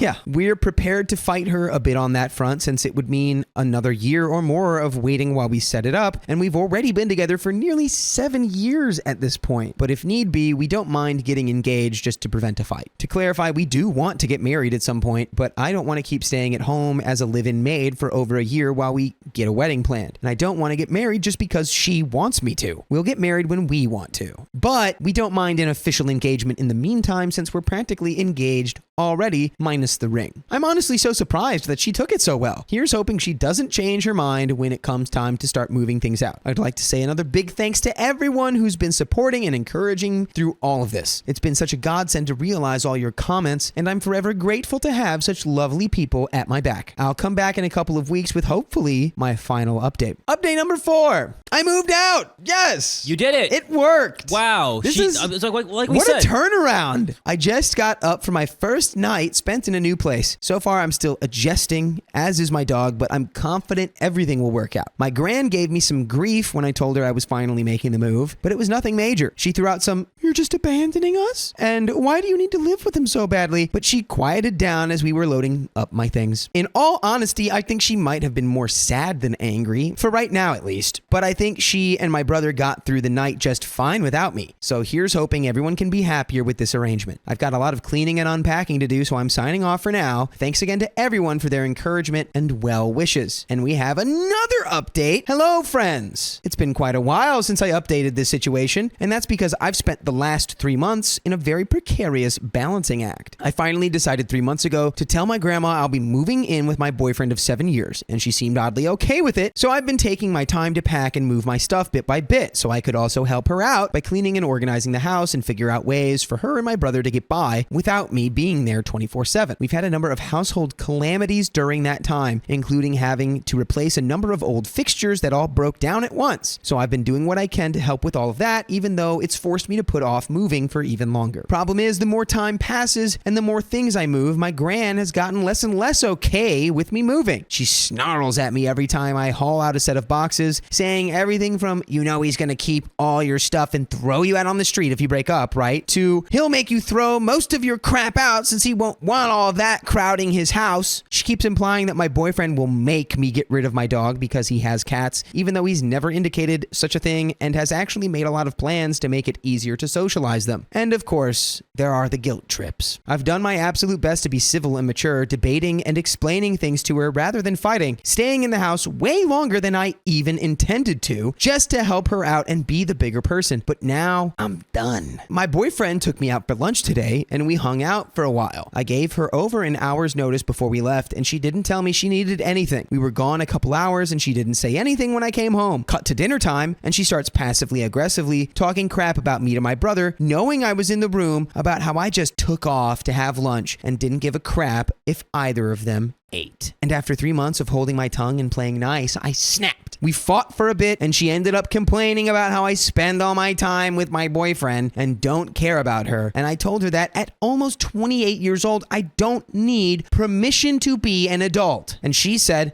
well, you want to leave? Then go. You'll regret walking out on your brother and me as soon as you do. Just ignoring the fact that I've been systematically moving for the last 3 months already. So I'm done. I haven't spoken to her for the last couple of hours and I already texted my boyfriend telling him that I'll be moved out by the end of the week. That gives me enough time to pack the last of my stuff and get it hauled out, and him enough time to get everything set for me to move in. Plus, he works the rest of the week and won't be free to help me until Friday. By Friday, I plan to be moved no matter what Gran says or does. Expect an update Friday or Saturday on the move. I imagine Gran's gonna have more to say by then, but I'm through with playing her games. Wish me luck. Good luck. By the way, we have a 5th update. Let's get into it. Hello, friends. It's been a while since my last update. I thought I'd check in with one last update for anyone who was interested. I've been living with my boyfriend for about a month now, and things are going really well. In fact, my boyfriend is now my fiancé. Oh, we saw that one coming. Congratulations. Nice. Congrats. Gran has cooled down a lot, though she still gets a bit testy when I haven't talked to her for a few days. She and my brother got a kitten to keep them company, and I've been very impressed by how much my brother has actually stepped up to help out since I've moved. I visit and chat with them a couple of times a week, and I even had a Thanksgiving with them and then one with my fiance's family the next day. What a beautiful compromise. 2 Thanksgivings. Woo! And you know what? You can have 2 Thanksgivings. What? Because at any point, you can listen to full episodes with stories like this one. All you have to do is go to Spotify or Apple Podcasts or wherever you get your podcasts from and search OK Storytime. And there you have it. 2 Thanksgivings. I'm so full. A Thanksgiving for the eyes and a Thanksgiving for the ears. I mean, we have a little bit of story left here, but I think don't this even is great. think there's anything to say. No, It's like, this is OP did everything that OP needed to do, and look how it's turned out. Yeah, it had a couple obstacles, a couple like little road bumps there, but you made it. you stood firm. As for me, I've been slowly adjusting to life without strict rules and restrictions. Fiancé and his family have been amazing to me. Anytime I've started to struggle or get overwhelmed with the change, they're right there to talk me down. It's amazing to feel so much love and support from family. They've helped me get settled in and got me some things I've never had all to myself before, like a lovely set of cooking pans. Even my dog has settled into the new place very well, and I take him over to see Gran every now and then. So far, things have been working out well, and I'm hoping they get even better as everyone gets used to the new rhythm of life. I want to thank everyone here that supported and encouraged me through this whole ordeal. You all helped me keep a level head going into the move, and you're all amazing. And Thanks. You're amazing. And that's the end of that story, and you're amazing. That was a great story. I mean, a lot of times the stories don't end with that good of an ending, but I'm so glad everything worked out for the best. It's one of those things, and I think we said at the very beginning, at the end of the day, sometimes you just got to focus on yourself and you got to live your life. You did your time, you served that time for grandma and your brother, and you did a great job, and they should be more appreciative of that. But you did it. You deserve to have a life to yourself. That's right. Though I guess the one thing we just need to know is what's going to happen to a brother and grandma when they move, but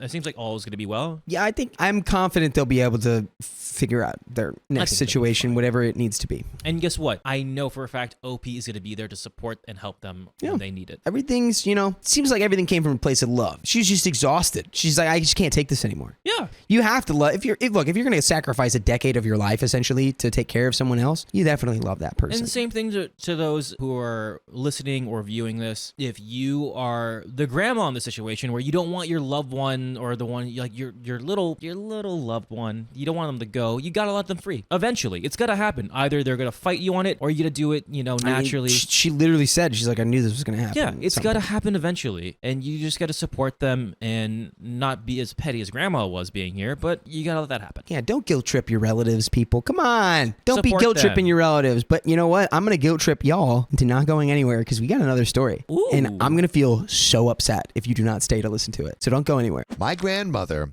insulted my girlfriend in another language. She didn't know my girlfriend could understand her. Oh, yo It's gonna soy be the most embarrassing. tambien. I've been dating this girl, we'll call her Olivia, for 4 months. She is of Jamaican descent, but born in the U.S. I was born in Cuba, but came to the States when I was 1. By the way, this comes from Better Yak 2. And if you want to submit your own stories, go to r/OKStorytime on our subreddit. So I would say I'm very, very Americanized, though I grew up speaking Spanish at home. The area where we currently live doesn't have many Latino people, so it's not assumed that people understand Spanish. When I started dating her, I asked her if she could speak Spanish, and she said, not really, and that her Spanish and we didn't really address it further. I was really eager to introduce her to my family as I thought my mom and dad would love her and they had been asking about her for a while. So I invited them to our house for dinner with my mom, my dad, my grandmother, and my teenage brother. My abuela can't speak English much at all, but everyone else can. My abuela can be very judgmental and cranky and basically an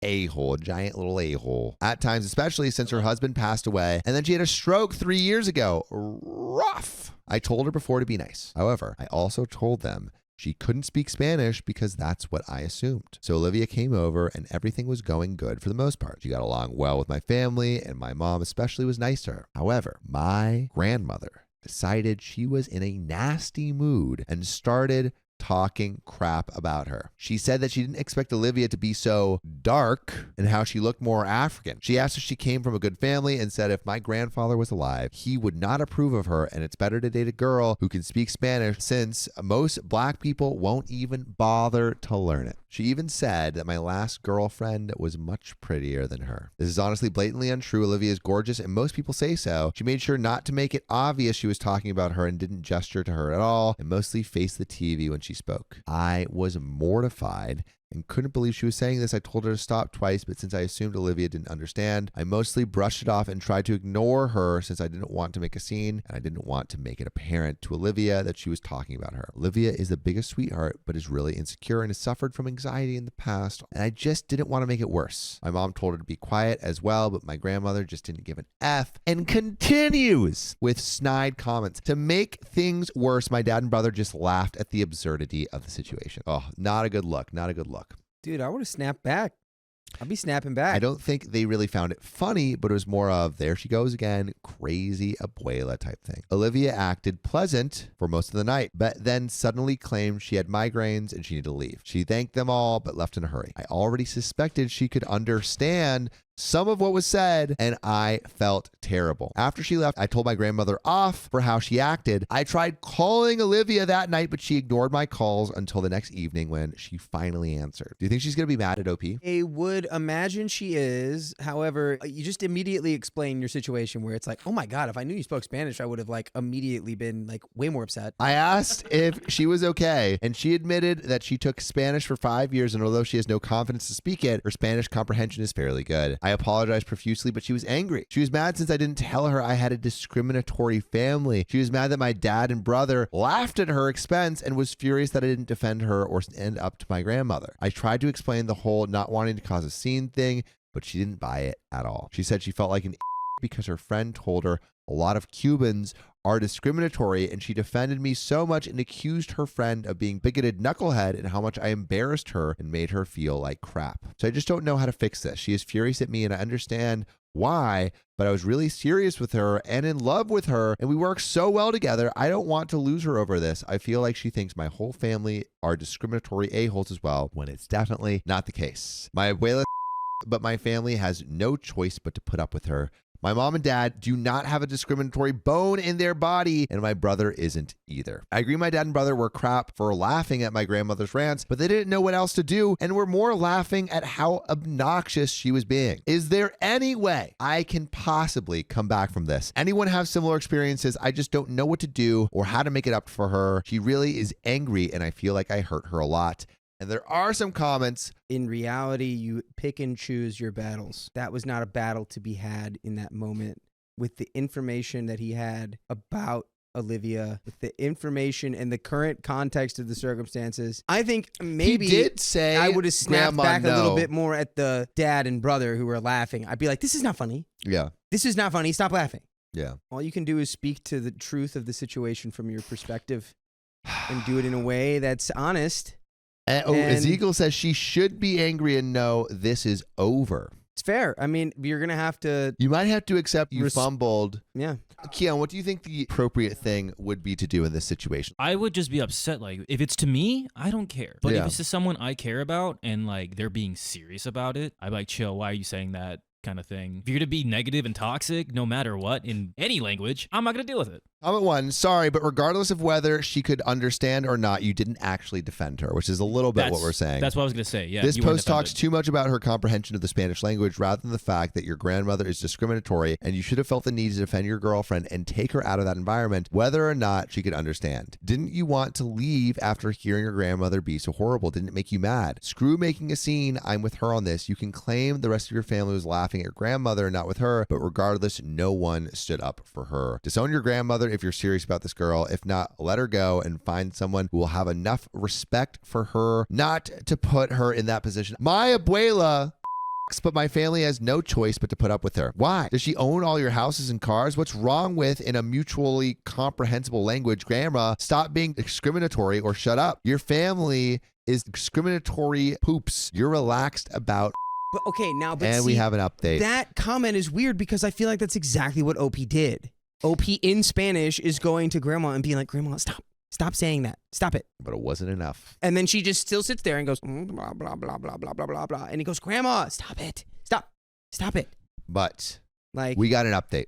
People gave me a really hard time in my original post, and it made me realize how much of a dumb butt I was being. I apologized profusely to Olivia and called out my extremely behavior and basically begged for forgiveness. He's on his knees. After a couple more days of being mad at me, she was willing to talk to my parents and my brother, who apologized and told her that they really loved her and that they didn't mean to hurt her. They tried to explain the situation with my grandmother and why she behaved the way she did, and they were just trying to minimize drama, but that what she was saying was wrong and they should have stood up to her. My mother got her a gift set from Bath & Body Works, costume jewelry, and chocolate to go along with the apology. So Olivia did forgive me and my family. good. Which I am so relieved about because I really am crazy about this girl. I'm definitely not going to take this for granted. A week ago, my brother, Olivia, and I went to an amusement park, and my brother and her actually got along really well, and she's definitely convinced he doesn't secretly hate black people. I never thought my brother was discriminatory. When he was in middle school, he dated a black girl. He's only 15, so I definitely don't blame him for what happened. It was my dad's fault for laughing, but yeah, he really likes her and is glad she doesn't hate him. My mom invited Olivia to a beach with our family on Saturday. My abuela stayed at home. Good. And although she mostly stayed by me and my brother, she seemed to get along reasonably with my parents and seems to believe their apology, although she was a bit hesitant to go. By the way, you should never be hesitant to go to our podcast, OK Storytime, wherever you get your podcast, Apple Podcasts, Spotify,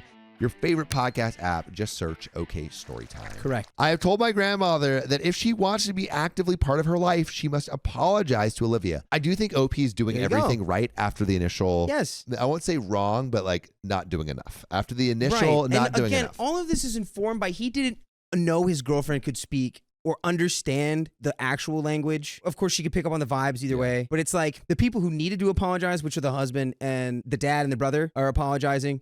Like, And and Abuela's not also gonna in the change. moment, those are the people that you actually check. Where Yeah. it's like, if the dad and the brother are laughing, it's like, this is not funny. And you check them immediately. Those are the people you can check about that. Yeah. My grandmother actually agreed to apologize. Good. But my girlfriend doesn't want to talk to her, and I told her I will not force her to be around her. But I did tell her that my grandmother is sorry for the way she behaved. Fair. So yeah, that's my update. I appreciate all the replies, no matter how harsh. It really made me realize my Still have a lot of growing up to do, but I am really happy she took me back. And another comment, I'm happy for you that you didn't get dumped, but I feel sorry for your girlfriend. That's a crap load of family interaction for her. I've never been seriously offended by my boyfriend's family, and I don't have to see them as frequently as you're making your girlfriend see yours. You said yourself that your girlfriend was hesitant to go to the beach. Maybe cool it on inviting her to hang out with people that make her feel uncomfortable. And another reply says, as a black woman in an interracial marriage that's encountered this kind of effery, she'll never feel completely comfortable again. She may want to and may not discuss this event again, but it will always be somewhere in the back of her mind while dealing with his family and probably with OP. I personally wouldn't be eager or willing to spend time with his family again, but then again, there's no way I could forgive OP's lack of standing up for Olivia. Anyone in her position deserves so much more than that. If she were my friend, I'd be raising red flags, but I'd bet her loved ones already are. And comment 2, might be nice to ask your grandma to put an apology in writing so your girlfriend has the choice to read it or not at her leisure. That means girlfriend isn't put on the spot and isn't forced into forgiving before she's ready. And that is where that story ends. I do feel like the comments at the end felt like, punching OP while he was already trying to make things right. I feel like he's making efforts to change and get better. Yeah. My grandmother held grudges over something I couldn't control, so my brothers took revenge.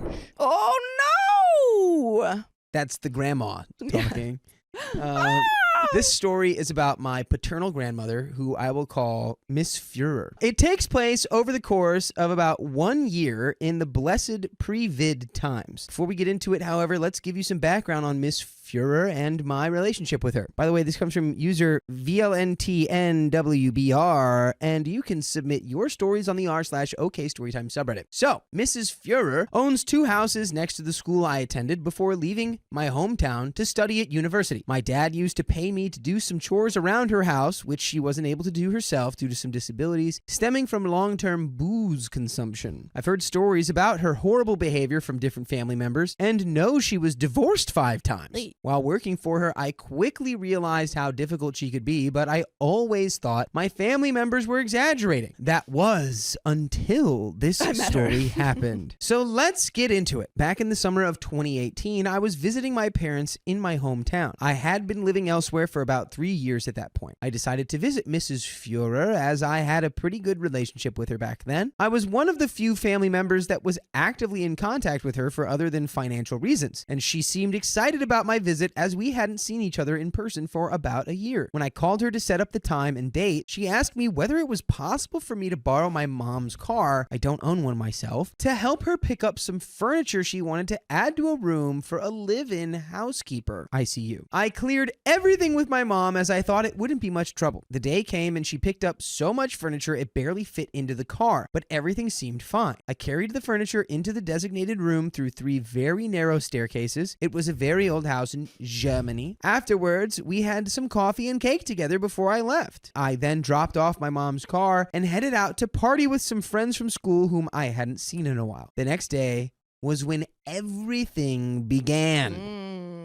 At around 9 a.m., I was still slightly hungover from the great party the night before. She called me demanding to know where I was since I apparently agreed to help her assemble the furniture we bought. This was never agreed upon. She also demanded that I would bring the car again as she had forgotten to pick up some things the day before. The car, however, wasn't even in town since my mom, the owner, needed it that day and had already left. I tried to explain to her that the car wasn't available that day, that we hadn't agreed to me helping her out the next day, and that I was in no constitution to drive and build furniture even if I wanted to. I did offer to reschedule to another day that week, but she wouldn't have it. She couldn't accept that it was literally impossible for me to fulfill her request, and the debate got heated. Really? I don't remember specifics, but she tried to guilt trip me, which is when I snapped and told her that I wasn't her flying monkey here to serve at her pleasures. She hung up after that, and I thought that would be that. Over the course of the week, I tried calling her several times since I still wanted to help, but wasn't able to reach her before I had to go back to my university town. Fast forward to Christmas 2018. I was back at my parents' place for the holidays, and the last interaction I had with Miss Fuhrer was the phone call I just described. On Christmas Eve, my dad told me that she would be joining us for dinner,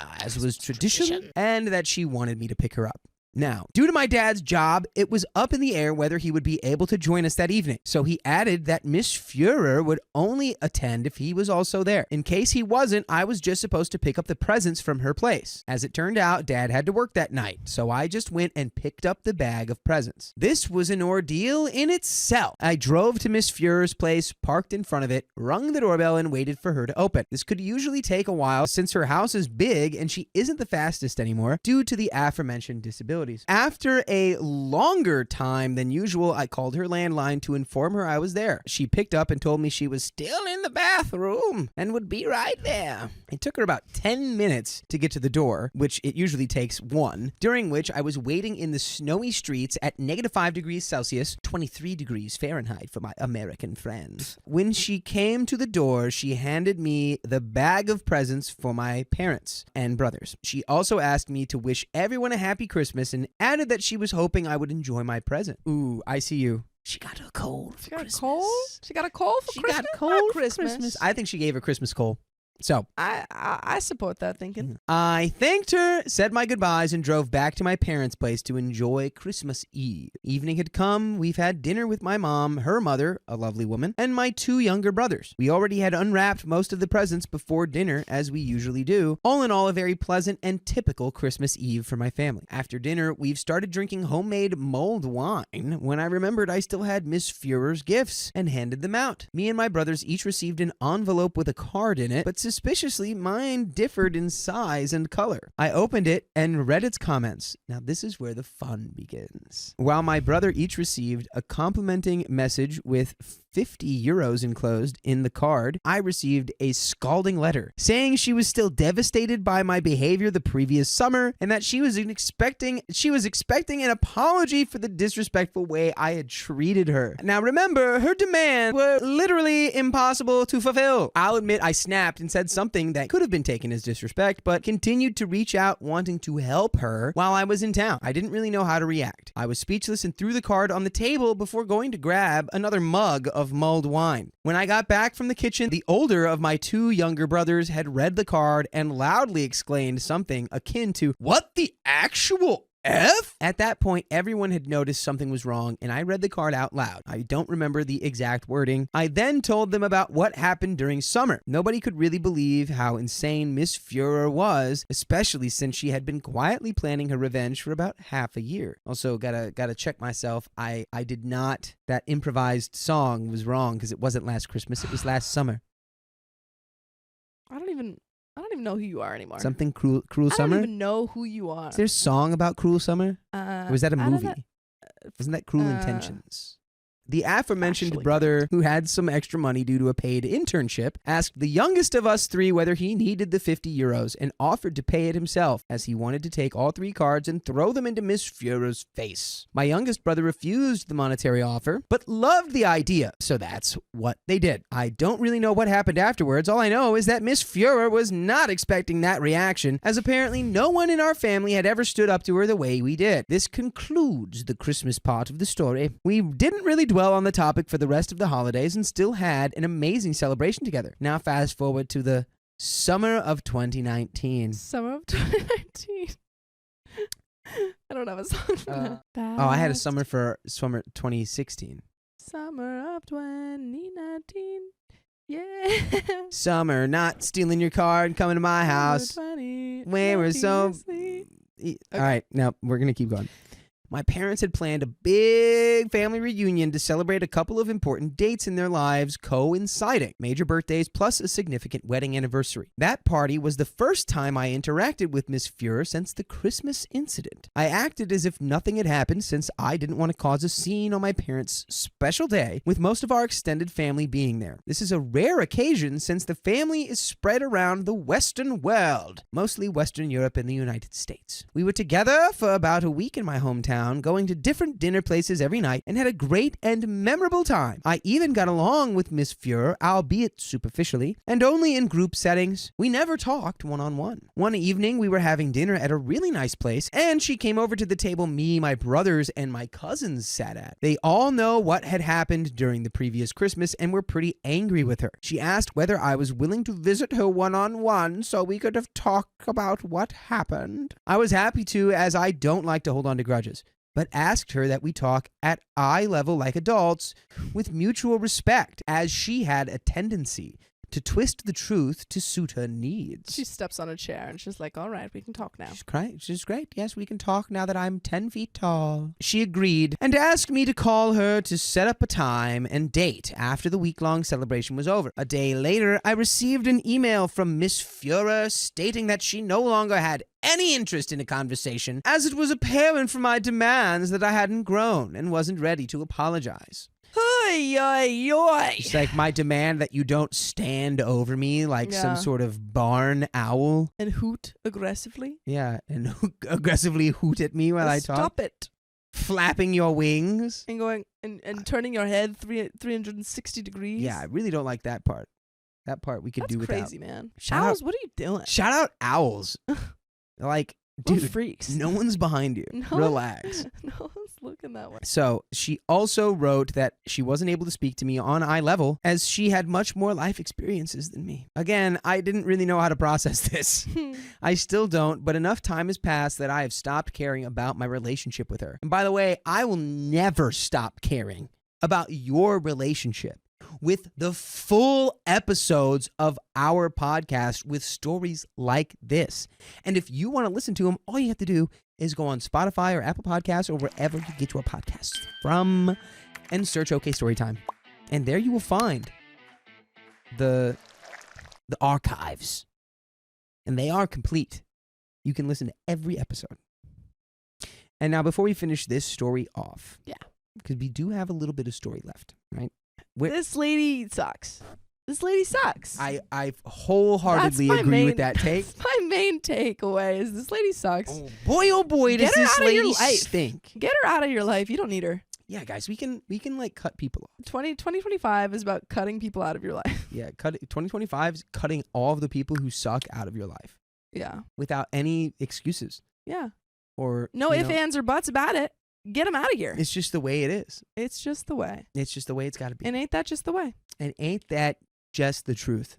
Ain't it a shame? Let's finish this Let's story. finish the story off. Up to this day, nothing has really changed about the situation. I've seen her a couple times at different family gatherings since then, and the interactions were fine, probably because neither of us wants to dig this crap back up during otherwise great family times. But the issue itself was never really resolved. So, yeah.